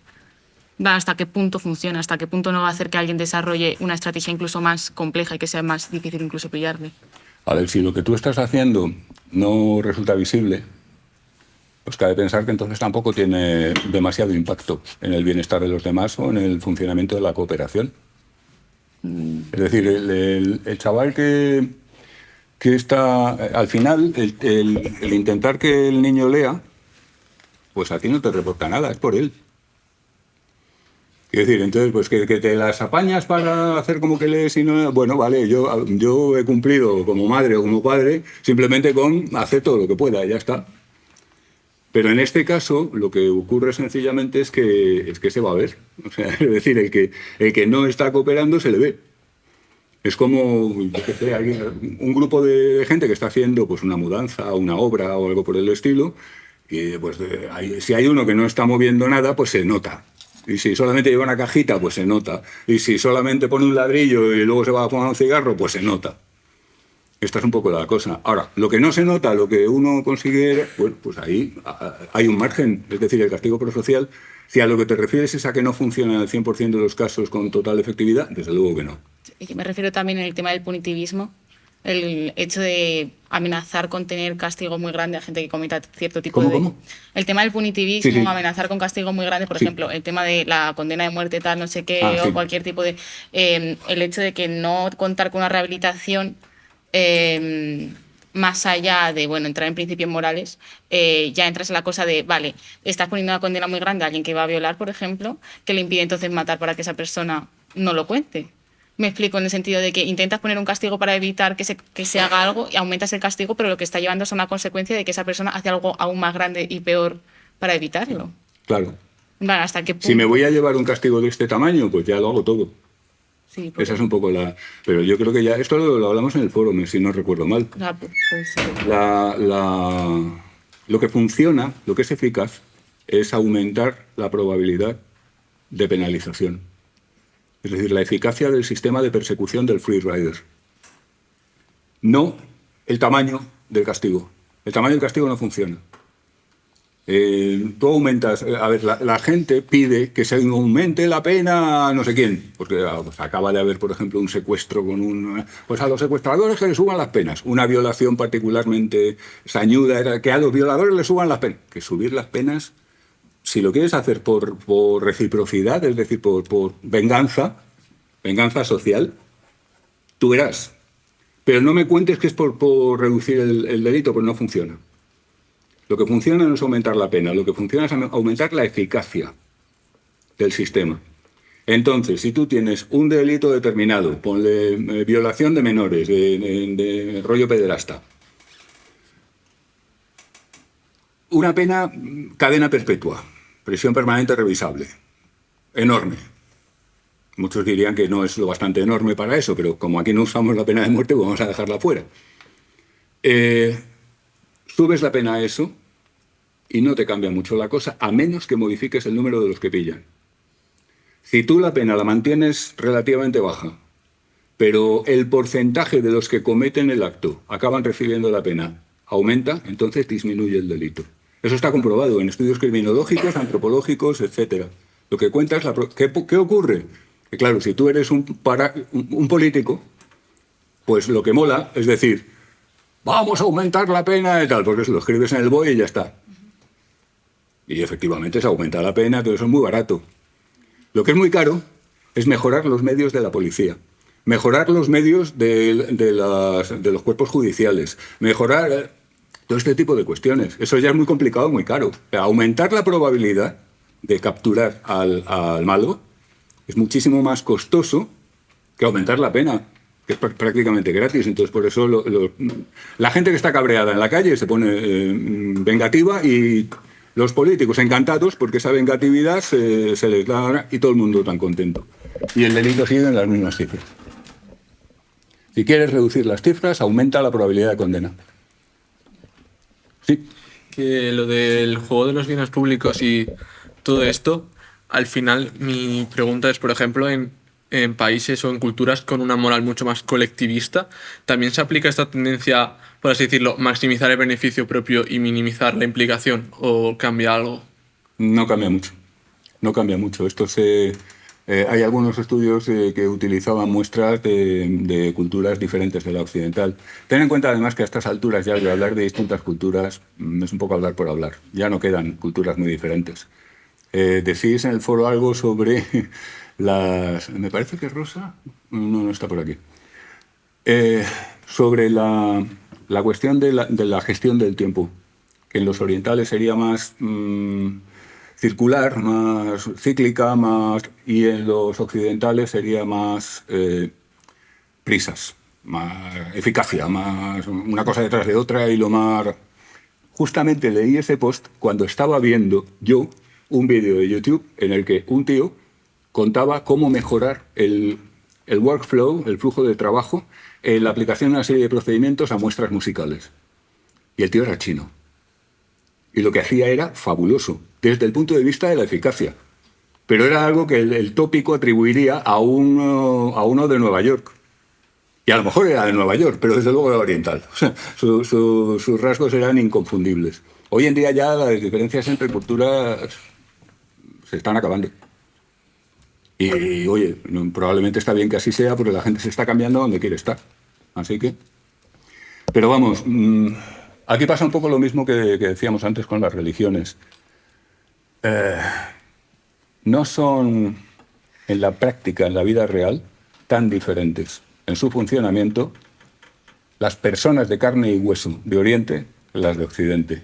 Las filosofías que se publican, pues hombre, a mí no me gustaría que nos confundieran a nosotros como seres humanos individuales con Kant o con Descartes o con cualquier filósofo. O sea, tenemos unos filósofos que nos han aportado muchas cosas, pero no nos confundamos. La gente en su vida real funciona en Oriente igual. No somos tan distintos. O sea, mi pregunta iba más por el punto por así decirlo, en lugares donde se fomente más el colectivismo, como si existe también esta tendencia tan al castigo prosocial y como tan el punitivismo. Absolutamente, claro. Sí, ya te digo que en algunos de los estudios que se han hecho con este paradigma y con otros similares, había gente de otras culturas. Yo no conozco ningún estudio con este tema en particular que haya hecho una muestra total y absoluta, pero desde luego no son estudios que se hayan hecho solo sobre los típicos jóvenes blancos norteamericanos universitarios. Vale, va por ahí. Para nada. Además, esos estudios ya creo que ni la APA los permite a fecha de hoy, con tanta inclusividad y tanta historia. Así que tienes que fichar a un chino, por lo menos, o sea, para que te lo dejen hacer. ¿Lo veis, no? Sí. Vale. ¿Alguna duda más? Sí. Yo tengo una pregunta. Adelante. ¿Cambiaría algo si no vieras que la otra persona está poniendo el dinero? Si no vieras que la otra persona... O sea, si fuera Claro, lo hombre, mismo, pero claro. no vieras si la Es que otra entonces no lo persona... podrías castigar. Claro, por eso digo que en plan, aunque Se sabes que colapsaría ella... inmediatamente porque tú estarías viendo por los resultados que alguien ha dejado de poner. Pero no sabrías a quién castigar. Con lo cual, pues lo que harías inmediatamente es dejar de poner tú, con lo cual la cooperación se viene abajo. Eso no serviría. Y tampoco influiría, por ejemplo, lo que ha dicho él de la cultura más colectivista, por ejemplo. Es que no hay culturas mucho más colectivistas. Pues cada uno está metido en su pellejo. Hay culturas más colectivistas, y a eso me refería antes con lo de Descartes y Hume. O sea, nosotros no somos como Descartes, nosotros no somos como Bertrand Russell. O sea, los autores destacados de nuestra cultura europea no son iguales que los ciudadanos de a pie europeos. Los autores destacados de Oriente, pues de algunas zonas de Oriente, tienen planteamientos más colectivistas, pero eso no significa que las personas individuales en todos los aspectos sigan eso, ni mucho menos. Hay cuentos, fábulas, historias en el folclore, en los folclores de los diversos pueblos asiáticos, que claramente indican que entienden las cosas igual que nosotros, en lo fundamental. Es decir, que alguien, la generosidad, el que racanea, el que ayuda, el que no ayuda, los mismos papeles. Por eso decía, no confundamos la filosofía, digamos, pública o notoria con la manera de vivir y de funcionar de los seres humanos de carne y hueso. Que estos nos parecemos mucho más. Todos queremos lo mismo, al final. Sacar los hijos adelante, vivir bien, no tener preocupaciones, estar seguros. Todo el mundo quiere lo mismo. Pero en ese caso, entonces, el castigo prosocial no funcionaría. ¿En qué caso? En el caso de que si tú no ves que la otra persona está... No funcionaría porque no te dejan castigar. Claro. Hombre, hay métodos muy brutos. Podías diezmar. Es decir, vamos, pues, cogemos uno al azar y a ese, boom. Eso funciona hasta cierto punto. Pero claro, el coste moral de hacerlo, a lo mejor no estamos todos dispuestos a seguirlo. Eso lo hizo, por ejemplo, eso se hacía en las legiones romanas. Algunas veces un grupo, una legión, era diezmada y bueno, pues 1 de cada 10 por azar era matado a garrotazos por sus compañeros. Pero esa era porque toda la unidad se había comportado mal. Pero en esa unidad a lo mejor había un tipo que se había comportado maravillosamente bien y a ese le toca y a ese le... El tema del colectivo frente al individuo en la filosofía está clarísimo. El colectivismo es alienante siempre y el individualismo, pues, la vía que tenemos hacia la mejora de la forma de vida de las personas. Pero en la práctica, es otra historia. ¿Vale? Hay una película llamada El Círculo, en ¿Eh? la que hay una película llamada El Círculo El Círculo. que creo que puede tener que ver con este tema, que es básicamente como que han secuestrado un huevo de personas y ahora hay distintas personas en una habitación y como que hay un sistema que les lee la memoria, algo así, medio como que si piensan en alguien lo han elegido y cada 2 minutos muere una persona del círculo y solo puede salir una persona, ¿vale? Entonces tenemos a un anciano, tenemos a trabajadores, tenemos a una persona embarazada, tenemos a una niña pequeña, entonces están ahí como discutiendo sobre qué es moralmente más correcto matar, y solo una persona sale y como que después de eso, al parecer, la persona que sale, ves a muchas más personas detrás que, ¿sabes? Tipo, son distintas decisiones que han tomado esos grupos.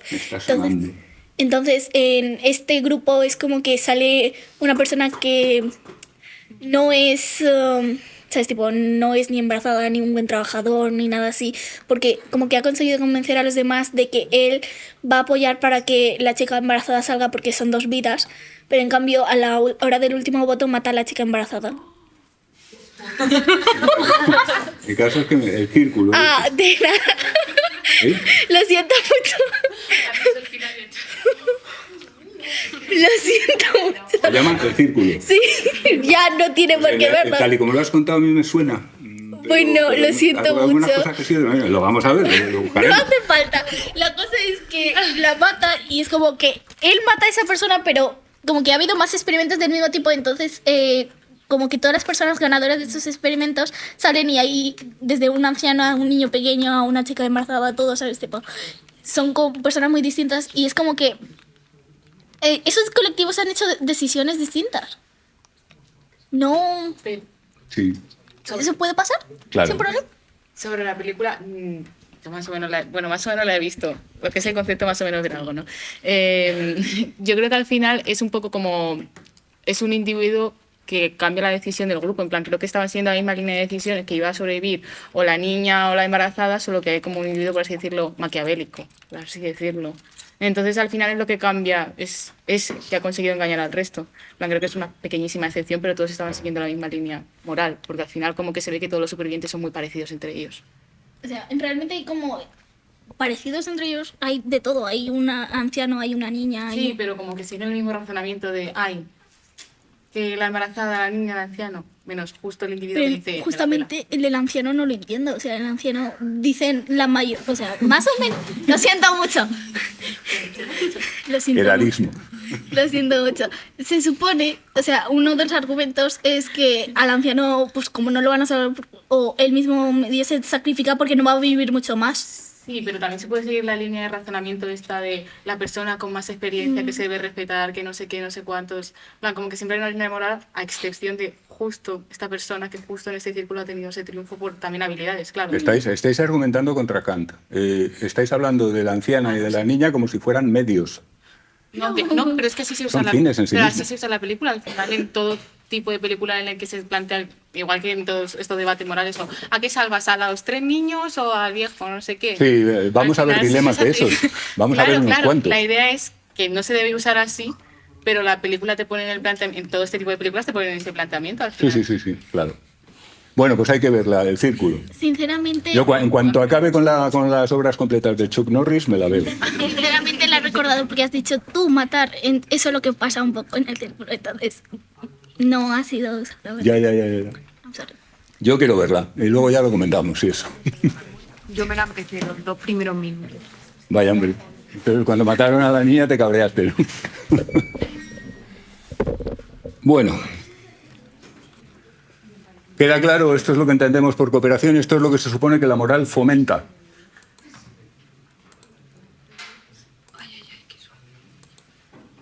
¿Qué hace el juicio moral en un grupo para fomentar la cooperación? ¿En qué sentido decimos que la fomenta? Primero, valora y potencia las conductas cooperativas. Imaginad de repente que no tenemos capacidad de juicio moral. Nos la han amputado, nos la han quitado. Nos la han inhibido con una máquina que lanza los rayos antimorales. Entonces nos hemos convertido en seres amorales por un rato. Y entonces ahora yo vengo aquí y le quito a alguien. Y bueno, pues si alguien se va a cabrear, claro. Y probablemente intente proteger sus cosas, pero a los demás les va a dar igual. Porque no reaccionan a eso. Ahora mira que al final le ha quitado algo, pues a lo mejor lo que sí hacen es proteger lo suyo, por si acaso. Pero no es nada, que este tío fijado, que cabrón, que no sé qué. No, es juicio moral, y eso se supone que no lo tenemos.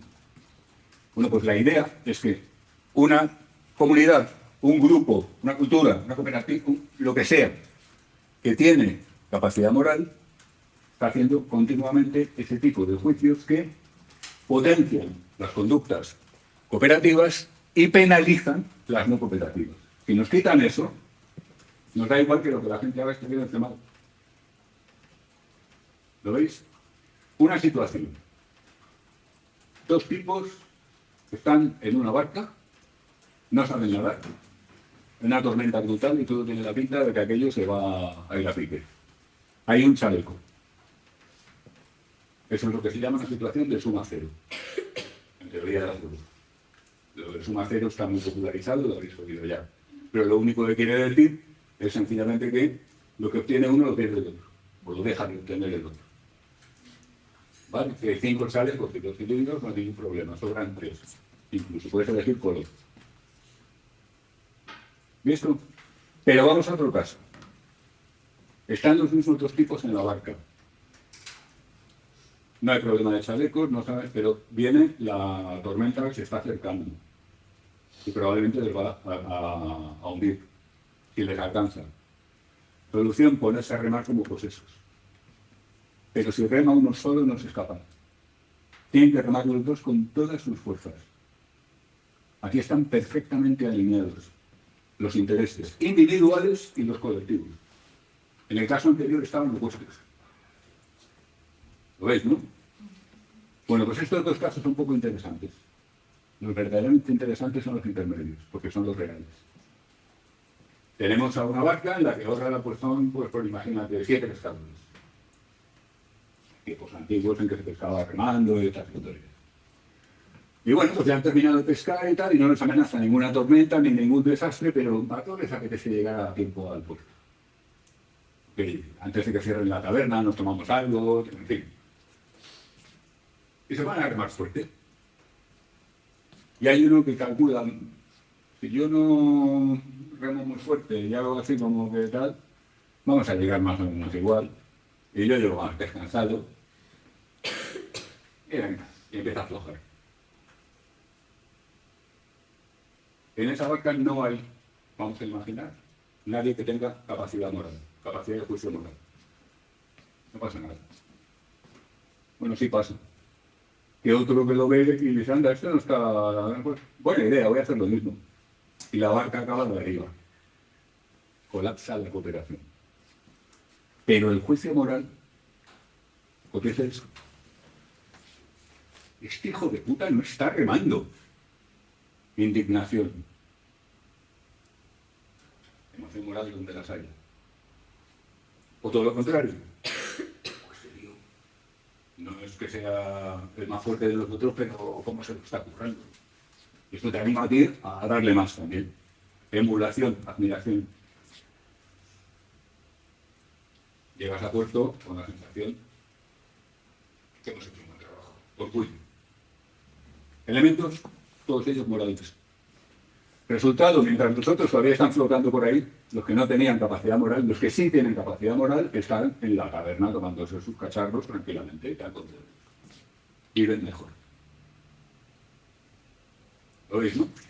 Estos son los casos interesantes, donde el interés colectivo y el individual no están ni en colisión perfecta ni en paralelismo perfecto, sino un poco por ahí, por el medio. Y como veis, esto es mucho más real que cualquiera de los otros dos ejemplos. Pero es que además, el resultado del juicio moral se transmite por la red social. Esto es fundamental. El cotilleo, juicio moral compartido. ¿Qué tal? ¿Cómo se ha ido? Pues fíjate, este cabrón no se quiere... Resultado, a ese no le quieren en la siguiente barca. La gente desconfía de él. Sus conciudadanos le miran, uy, este era el que racaneaba en la barca. Resultado, él vive peor. Pero el otro, el que se ha puesto a remar ahí como un... Oye, este tío... Resultado, los patrones de embarcaciones lo quieren fichar. Un buen remero es fiable. La gente le tiene más aprecio. ¿Por qué? Porque el juicio moral de los poquitos que lo han visto se ha difundido. ¿De acuerdo? Y esto genera una reputación. Supongo que recordaréis que ha habido sistemas humanos, sociales, muchos, en los cuales la gente moría y mataba por reputación. Literalmente, moría y mataba por reputación. Por honor, por este tipo de cosas. Hay todavía hoy suicidios por pérdidas de reputación en redes sociales online. Lo está pasando. Actualmente, no estamos hablando de los samuráis japoneses, con sus katanas y sus movidas. No, que va.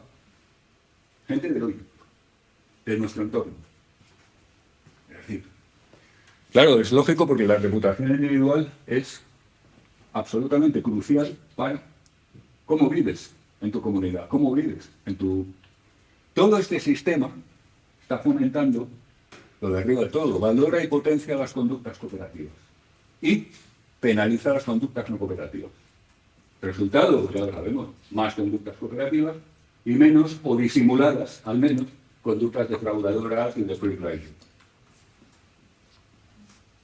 ¿Lo veis, no?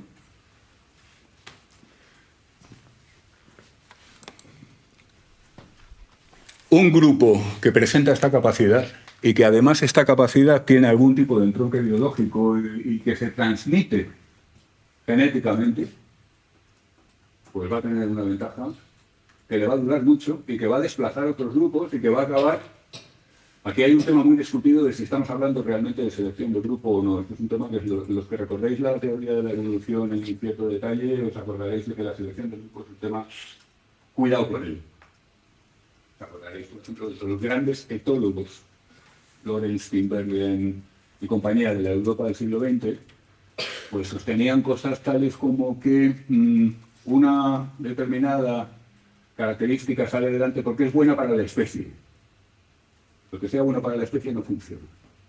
No va así. Las características que prosperan en una situación de selección natural son aquellas que aumentan el éxito reproductivo de los individuos que las tienen. Fin. Mejor dicho, de los genes de los individuos que las tienen. Y la especie no le importa a nadie. A nadie. Pensad, ¿os importa vuestra especie? A mí hay mucha gente de mi especie que me importa. Pero al resto, vamos. Y sobre todo la especie como tal, que la humanidad va a desaparecer en 2500. Fíjate, ¿qué más me da? Anda, que le den a la humanidad. Pues se espabile. ¿Entiendes? Pero no es ya que nosotros hagamos este tipo de cosas más o menos en serio, más o menos en broma. Es que realmente la especie no es un fin que pueda operar en el proceso evolutivo por selección natural. Lo único que cuenta es eso. Y se mejoran tus posibilidades, las posibilidades de tus genes de seguir su viaje hacia el futuro. Eso es todo lo que cuenta. Y la gente que tiene capacidad de juicio moral, los genes que llevan, tienen ventaja para seguir hacia adelante, por este motivo. ¿Lo veis?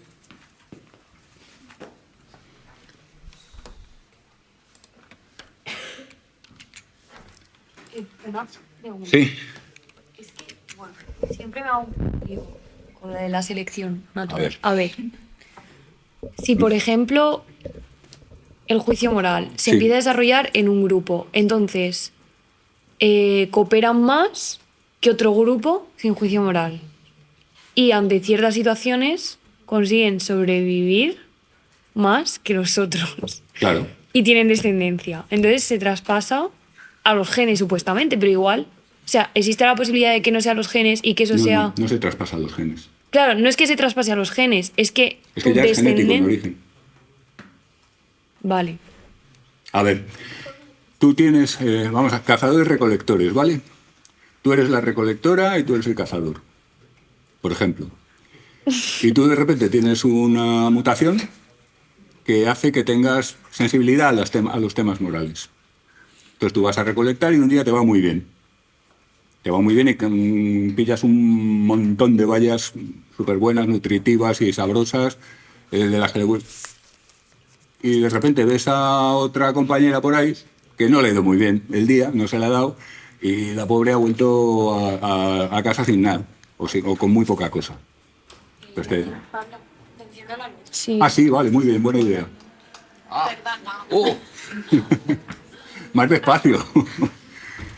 Entonces, lo que va a suceder es que tú le vas a dar algo a esa compañera porque ese sentimiento moral tuyo te va a impulsar a la compañera, esa conciudadana, como la quieras llamar. Pero si tú no tienes eso, bueno, esa compañera es más probable que luego sea recíproca contigo. Como además el grupo es muy pequeño, es muy probable que tengáis una consanguinidad importante y que ese rasgo también lo tenga otra gente. Si no en tu generación, porque tú eres la que ha tenido la mutación, 4 o 5 generaciones después.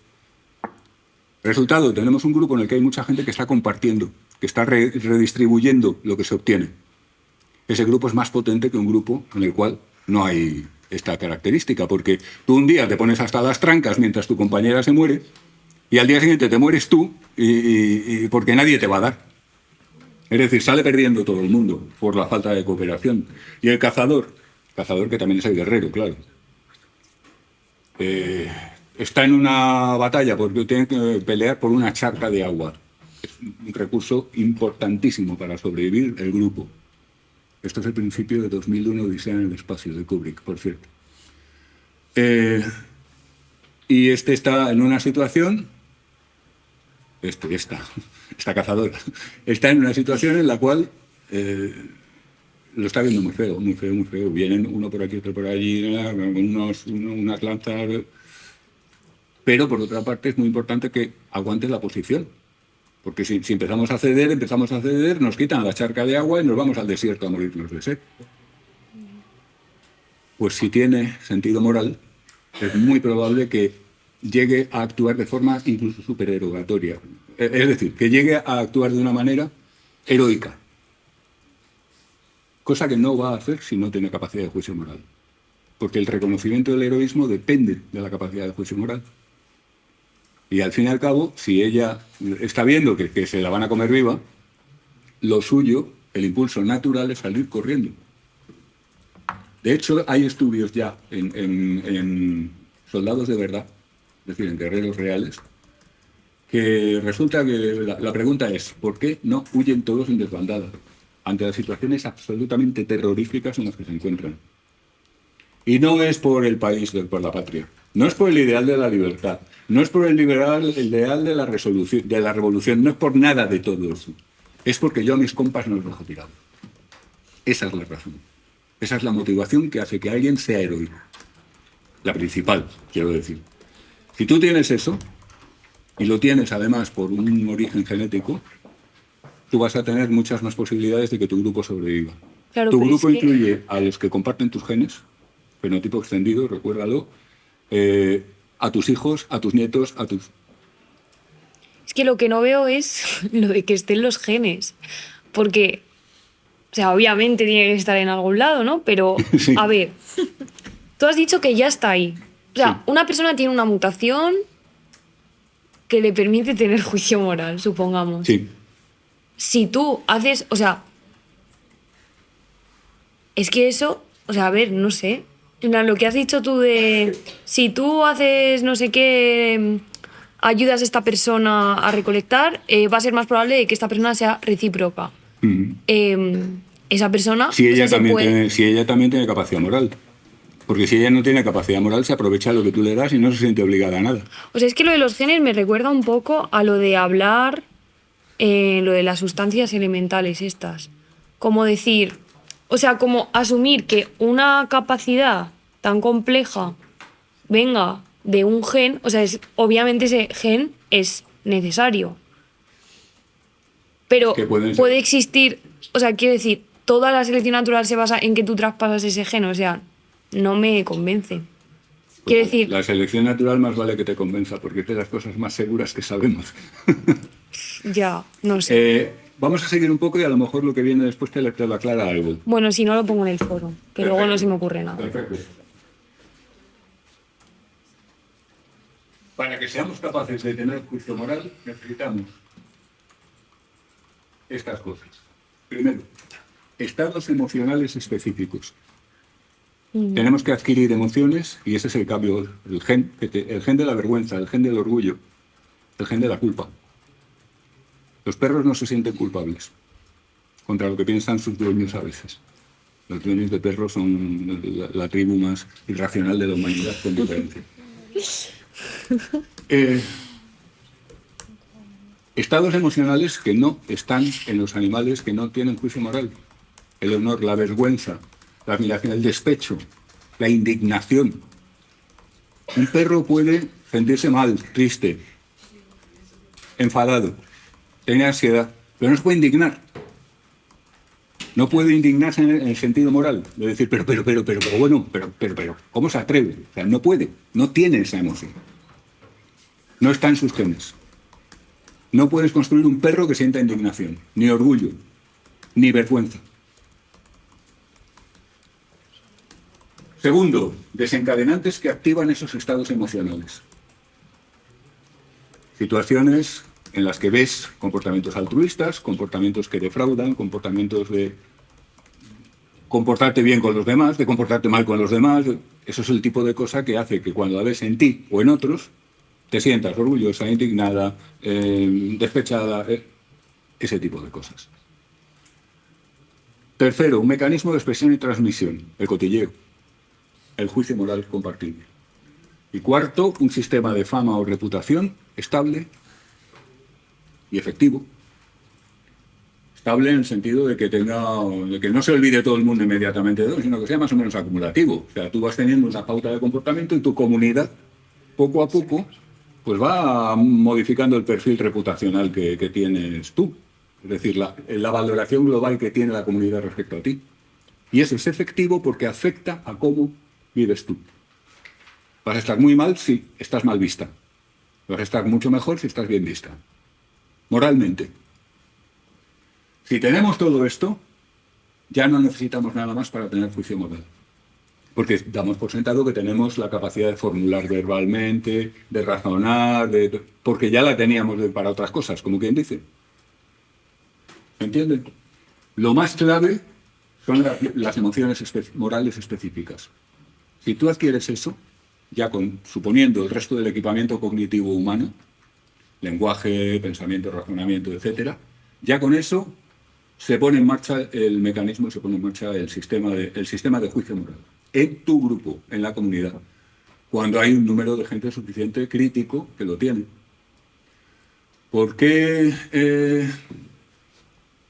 llega a ocurrir que de repente desarrollemos esto? Pues porque, por lo mismo que estamos comentando siempre. Alguien tiene un cambio, una mutación, una modificación de una emoción previa que lo refina de forma, digamos, genética, pues hace que donde tú solamente sentías un malestar vago, de repente se forma una emoción mucho más específica, como por ejemplo la culpa. Y además está asociada a un desencadenante de que tú observas en ti misma un comportamiento que te parece feo, mal, te produce mal rollo. Yo he hecho una cosa que da mal rollo. Entonces me desata esa emoción nueva de la culpa. Y entonces la culpa es, en este caso, la culpa es como llevar una máquina de castigos puesta. Determinados comportamientos van a ser castigados. Resultado, se te regulan esos comportamientos, se te reducen. Pero es que además tienes una máquina de reforzamientos que es el orgullo.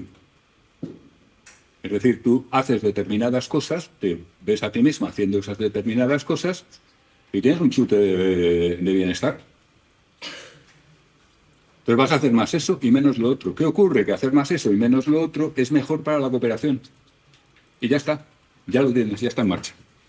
Para terminar de reforzarlo, que esto se pueda compartir y que esto se quede de alguna manera en la memoria del grupo, en tu reputación. Y ya no hay quien lo pare. Y tienes ventaja porque cooperas más frente a grupos que no tengan esta característica. Esa es la clave. Seguramente lo que es más esencial que se transmita, que se innove desde el punto de vista genético es lo primero. Es decir, que aparezcan esas emociones específicas. ¿Lo ves? Más o menos, sí.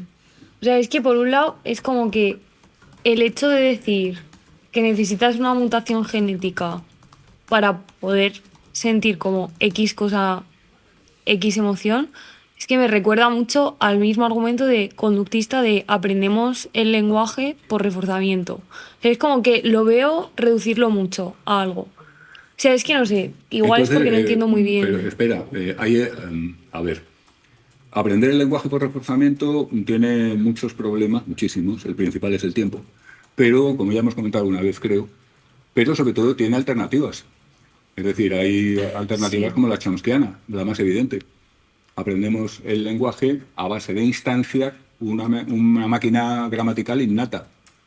Y es una alternativa que en términos empíricos sale mejor parada, sencillamente. Pero ¿cuál es la alternativa a que una emoción se desarrolle por mutación o cambio genético en general? Ya. No hay alternativa. Y recuerda que no es que sea mala esta alternativa, ¿eh? Es un poco chocante en el sentido de lo que tú dices, de oye, ¿esto tan pequeñito ha dado lugar a un cambio en algo tan complejo? Sí. Respuesta, sí.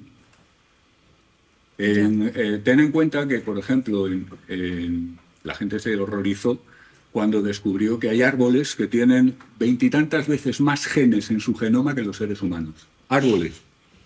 ¡Ah! ¿Cómo puede ser? Un árbol, un puto árbol que ni habla, ni piensa, ni siente, ni se comporta. No, pero es que tener más genes no es ser más mejor. Vale, y luego otra cosa. Vale, eso entiendo que es muy complejo y que, bueno, sin más, que tampoco sé tanto y, bueno, pero luego hay otra cosa que me raya, que es, todo el mundo ya tiene esa mutación, pero hay gente que, en plan, la mutación que a ti te permite ¿Que sentir todo el mundo tiene? una mutación genética Sí. que a ti te permite desarrollar X emociones y llevar a cabo, por ejemplo, comportamientos altruistas. Ujú. Pero no todo el mundo va a llevar a cabo comportamientos altruistas. Entonces, o sea, imagínate que las personas o el grupo que realiza más comportamientos altruistas son los que mejor sobreviven a ciertas condiciones, entonces van a tener más descendencia ahí.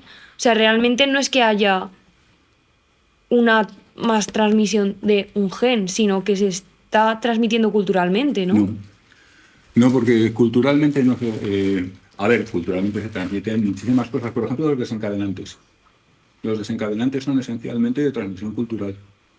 Es decir, todas las sociedades humanas son capaces de sentir vergüenza, pero no la sienten por las mismas cosas.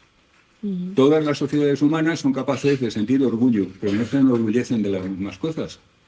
Hay sociedades humanas en que la gente se enorgullece de haberse vengado cruelmente de alguien que le ofendió. En nuestro contexto, pues eso no es motivo de orgullo, sino más bien incluso todo lo contrario. Pero la emoción es la misma. Tú te sientes muy orgullosa porque has sacado el número 1 de tu promoción, imagínate. Eso a algunas sociedades no le dice nada. ¿Me entiendes? Una cosa es eso y otra cosa es la aparición de emociones que no tienen otro sentido que esa tendencia a la regulación del comportamiento en la dirección de la cooperación. Pues si no, ¿por qué se ha hecho universal en la especie humana una emoción que no está en otras? Como el orgullo, como la vergüenza, como la culpa, etc. No está en otras, sencillamente. ¿Por qué se ha hecho? Y en la nuestra es universal. La única explicación que tenemos a que esto sea así es el efecto con el que sabemos que tiene, que es beneficioso para la cooperación. Y la cooperación, eso sí que lo tenemos claro, es vital para nuestra vida como seres humanos. Vale. No es algo de lo que podamos prescindir. Es decir, esos cambios en emociones, etcétera, sobre todo en emociones, dan lugar a una forma de comportarnos que es beneficiosa para cada uno de nosotros. Entonces estamos mejor adaptados, nos reproducimos más y transmitimos más esos genes que son responsables de esos comportamientos y ya tenemos la bola de nieve en marcha. Vale. Y a nivel científico, ¿cómo lo estudias? Pues de muchas maneras. Ya veremos que hay hay modelos matemáticos, desde luego, pero también veremos algún estudio neuro con resonancia magnética funcional. Claro, pero demostrar que una emoción proviene de un gen, eso no se puede.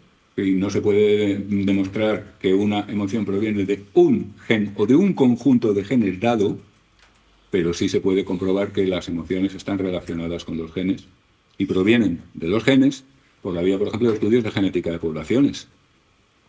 Es decir, si tú estás viendo que la gracia es que tenemos diferencias individuales.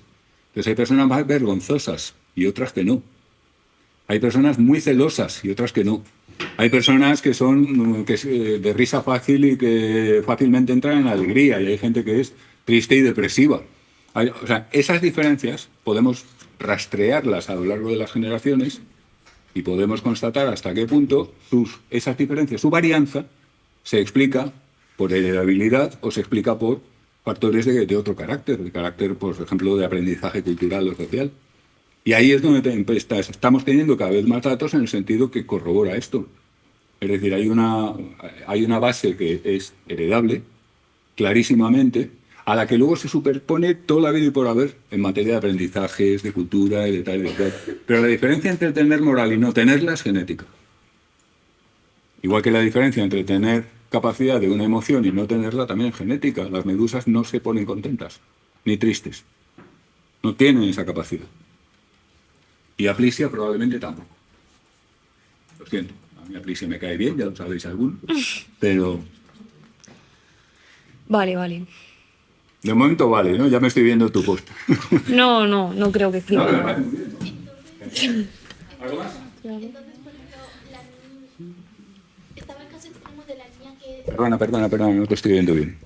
Estaba el caso extremo de la niña que estuvo como 7 años separada de los humanos, ¿sabes? Y no pudo, ¿sabes? Tipo, volver a aprender. Hay unos cuantos casos históricos de Vale. eso. Pues en ese caso, imaginemos que esa chica pues tiene el gen de la moral porque sus padres lo tuvieron y demás, y las emociones y demás.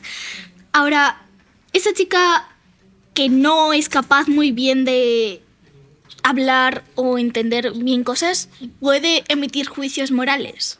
Puede emitirlos y puede Cuando- experimentarlos, seguramente, o sea, a falta de una forma de expresión, pues emitirlos no, pero puede experimentar las sensaciones morales de que algo está mal, de que algo es dañino, de que algo está muy bien, de que algo es beneficioso. No tiene por qué no ser así. Ten en cuenta que el hecho de que algo tenga una base genética no significa que no requiera condiciones de maduración. Claro, Tu eso es lo que capacidad de digo. ver está V1, V2, etcétera. Pero si a ti te tienen durante tus primeros 5 años con los ojos tapados, pues eso no va a funcionar nunca muy bien. ¿De acuerdo? Y eso no quiere decir que tu capacidad de ver no sea genética. Pero la cosa es que tal vez la moral que esa chica tenga, ¿sabes? Tipo, como no ha estado en sociedad para ver que la sociedad cree que esto es verdad o no, ella solo estará como muy limitada en tipo, Sí, sí. por favor no me quites la comida porque eso está mal. Claro, estará muy limitada y es muy difícil predecir cómo. Porque es que ahí estamos hablando de algo brutal. O sea, un ser humano que se desarrolla sin contacto con otros seres humanos es bestial. Es como si te cortan los brazos y las piernas, en cierto modo. Vale, Es y si decir, son- es un daño tan extremo que es impredecible por dónde va a salir exactamente, hasta dónde puede llegar y hasta dónde no, y cuánto de esa persona se va a poder recuperar, digamos, para que tenga una vida lo más normal y lo más funcional posible a posteriori. Eso hay que hacer todo lo que se pueda y ver hasta dónde se llega, no hay más. Vale, entonces también las personas que no sienten algunas emociones tienen algún problema de genes. A ver, sí, las personas que no sienten algunas emociones, estamos hablando, por ejemplo, de casos leves de alexitimia, por ejemplo, hasta casos graves de psicopatías de estas de las... la gente con psicopatías hace una muy buena interpretación de las emociones. Aunque no las experimente demasiado, saben perfectamente lo que sienten los demás. O sea, precisamente es característico que son capaces de crear escenarios en los cuales las emociones de los demás juegan a su favor. Pero digo que has dicho que se necesita tener emociones, ¿qué pone? Así, estados emocionales específicos para tener un juicio moral. Sí, Es decir, ellos, si no tienen emociones, pueden emitir juicios morales. sí, por simulación. Es Pero decir, no son porque realmente. te imaginas que las tuvieras y pero estás hablando de casos muy particulares, muy extremos. Claro, porque alguien dijo que, algún profesor dijo que en la psicología se veía muy bien en casos extremos. ¿Sabes? Tipo, Bueno, vale, de acuerdo, vamos al caso extremo. Lo ¿Cuál es siento. la cuestión? Tenemos a alguien que no tiene capacidad emocional. claro, entonces, según esto, no debería poder hacer juicios morales, al menos no propios. Pero si puede simularlo, Es que probablemente así es, en muchos casos. Es que tampoco hay muchos casos, con lo cual algún otro profesor te habrá dicho que si no tenemos N suficiente es muy difícil sacar conclusiones pues es verdad. de carácter general. Pero si imaginamos que tenemos casos suficientes, seguramente lo que va a ocurrir es lo mismo que ocurre con los individuos que padecen autismo y con el humor. ¿Sabes lo que ocurre? Que aprenden cuándo hay que reírse. Y entonces lo hacen. Los autistas altos, como se les llama a veces, los que tienen altas capacidades, altas funcionalidades, aprenden cuándo toca reírse. La persona que no tiene estos sentimientos puede aprender cuándo toca comportarse como si sintiera vergüenza, cuándo toca comportarse como si sintiera... Tenemos muchos recursos los humanos, pero fíjate que todo esto ya depende de un entorno en el cual lo normal es que todo el mundo tenga esto. Y entonces el psicópata lo puede imitar. Pero en un mundo de psicópatas no surgiría. Vale, de todas maneras, esto sigue siendo una hipótesis, aunque cada vez más corroborada. ¿Qué parte es más? Todo esto, la idea de que el Emociones. juicio moral se debe a la selección natural porque favorece la cooperación. Es una hipótesis general, ya digo, cada vez con más apoyo. Y no tiene ninguna pinta ni de que surja otra que sea mejor, ni de que vaya a perder apoyo. Más bien parece lo contrario. Estamos en ello. Como decía al principio, el inicio de la investigación fuerte en juicio moral empieza hace 10 años, poco más. Nos queda mucho por ver todavía y es un tema complejísimo. Sí. Vale, En un mundo donde no fuera necesaria la cooperación, ¿En? un mundo donde Sí. donde no fuera necesaria la cooperación, por ejemplo, en lo que hablamos del mundo del futuro, que no tuviéramos nosotros que trabajar y todo lo hicieran las inteligencias artificiales, ¿sería necesario el juicio moral? No. Entonces, ¿podría desaparecer? Podría desaparecer por deriva genética, por no ser relevante. Y es que se me hace Mira, como hay una raro. historia de Asimov, que no me acuerdo cómo se llama, una de las muchas, que es un planeta de gente que desciende de los humanos de la Tierra, como los de todos los planetas que están colonizados, pero es un planeta en el que son unos obsesivos de la intimidad y de la privacidad. Y cada individuo vive solo, total y absolutamente solo. Se han hecho hermafroditas, con lo cual pues se reproducen rollo, quiero un hijo, plop. O sea, como así. El único contacto que tienen con otro, bueno, cada uno vive en una hacienda gigantesca, está servido por un ejército de robots y no tiene que tener nunca en su vida contacto con otro ser humano, salvo unas videoconferencias que hacen para decidir asuntos de la comunidad y que son incómodas para todos. Que lo único que hacen es ver en una pantalla detrás de un velo que hay ahí otra persona, tal. Pero no tienen más contacto. Por supuesto, esta gente está como regaderas, pero desde luego carecen de moral. No la necesitan. Pero si están cooperando con las conferencias, ¿no? Sí, pero lo justito. Pero entonces sí hay cooperación. ¿Cómo? Entonces sí hay cooperación. Pero es que no hay, no hay nada que... No hay competición. Es decir, hay cooperación porque no hay competición. No hay nada por lo que competir. No hay nada que le quieras quitar al otro. Tienes todo lo que quieres. Entonces, pues, no hay ningún problema. No hay problema que resolver mediante la cooperación. Los problemas que puede haber que resolver, oye, ¿cómo hacemos tal cosa? ¿Cómo hacemos tal otra? Un poco más o menos, pues, oye, por respeto a lo que piensan los demás y sobre todo, pues, porque cada uno tiene que aportar de sus robots para hacer lo que se decida. Pero no tiene mayor historia. Pero igual alguien habrá creado los robots y las casas y ¿Cómo? las cosas. Alguien habrá creado los robots. Los robots, claro. Y las casas. Otros robots. Claro, porque todos los robots se crean a sí mismos, ¿no? No, a los robots los crearon unos seres humanos antiguos a los primeros robots, unos seres humanos antiguos y arcaicos que eran repugnantes porque se acostaban juntos y cosas así. Ujú, sí. Entonces, eso es historia antigua, muy asquerosa y muy... Vale, hablando de historia antigua muy asquerosa, no, sí, literalmente historia antigua muy asquerosa, en otro futuro distópico en el que imaginan que solo se puede mandar con un cohete a 2 personas a otro país habitable, mientras Otro que planeta. exacto, otro planeta habitable, mientras que la Tierra explota. Si no tuviésemos juicio moral, ¿sabes por qué? Yo normalmente cuando pienso es como, oye, estas 2 personas tienen que tener hijos, y estos hijos, ¿cómo van a repoblar ese planeta? Eso no parece especialmente bueno. Entonces es como, si no tuviésemos moral y no hubiese juicios ni consecuencialistas, Los argumentos deónticos y consecuencialistas. así que si no estuviesen estos, entonces daría igual si existe incesto o no. No, no daría igual, pero... ¿Sabes? Tipo, en su de esto no estaría mal para ellos. No, claro, no, mal no está. No, pero Si biológicamente... puedo, lo hago yo. Si puedo, los mato y me pongo yo en su lugar. Supongo, entiendo. Pero si no puedo, pues oye, mala suerte. Lo que no hago es plantearme que eso esté mal, ni bien. Ni que Pero imagina cualquier cosa que que- yo pueda hacer esté mal ni bien. Imagina que justo mandas a 2 personas y una de ellas es como, yo no quiero repoblar la Tierra. Pues muy mal, o sea, se Pero es que perdió todo, tampoco ya podría. está.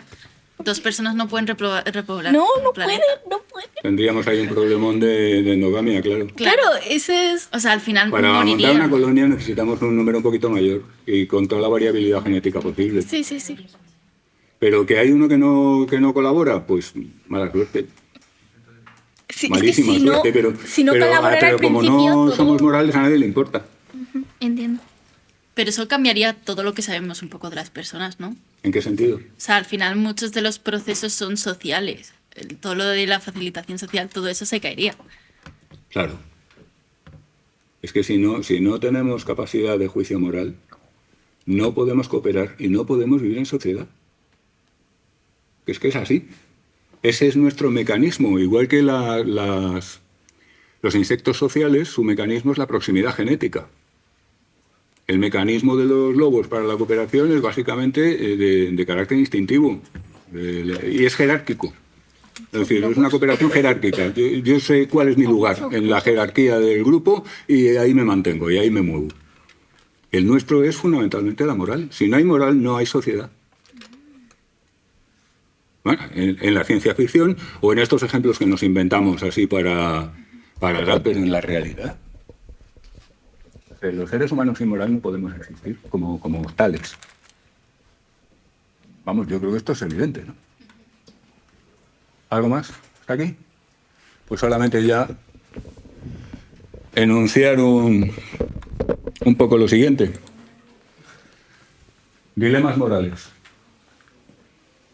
Metodología super chachi para investigar el juicio moral. En un dilema moral, solo presento el tema. Os voy a dejar un dilema. En un dilema moral se presenta una situación moralmente relevante en la cual hay dos acciones posibles o dos juicios posibles sobre una acción que se ha realizado. Es dicotómico el dilema. Entonces lo que analizamos es, cambiando características del dilema, cómo se modifican los juicios de las personas. Y los resultados son alucinantes. Una especie de laboratorio moral muy simplificado, como siempre son los laboratorios, y artificial, como siempre son los laboratorios. Y el dilema que os voy a dejar hoy es el siguiente. Un terrorista ha puesto bombas en una serie de puntos de una ciudad. La mayoría de ellos son colegios, pero también hay hospitales. También hay zonas de muchísimo tráfico, típico intercambiador de transportes, que no se sabe dónde las ha puesto. Ha puesto muchas y sabemos que están programadas porque tenemos gente infiltrada en la organización y tal, pero la cosa ha venido por otros países, en fin. Va a ocurrir en breve, probablemente en las próximas 24 horas. Y justo, acabamos de pillar al terrorista.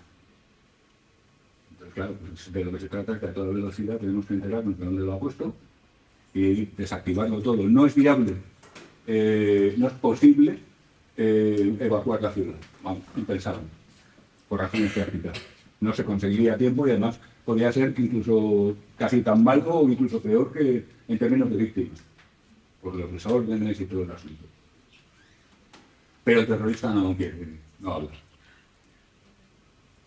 Entonces, pues, una agente de policía que está ahí apoyada en la pared, mirando un poco al techo, y dice, va a haber que torturarlo.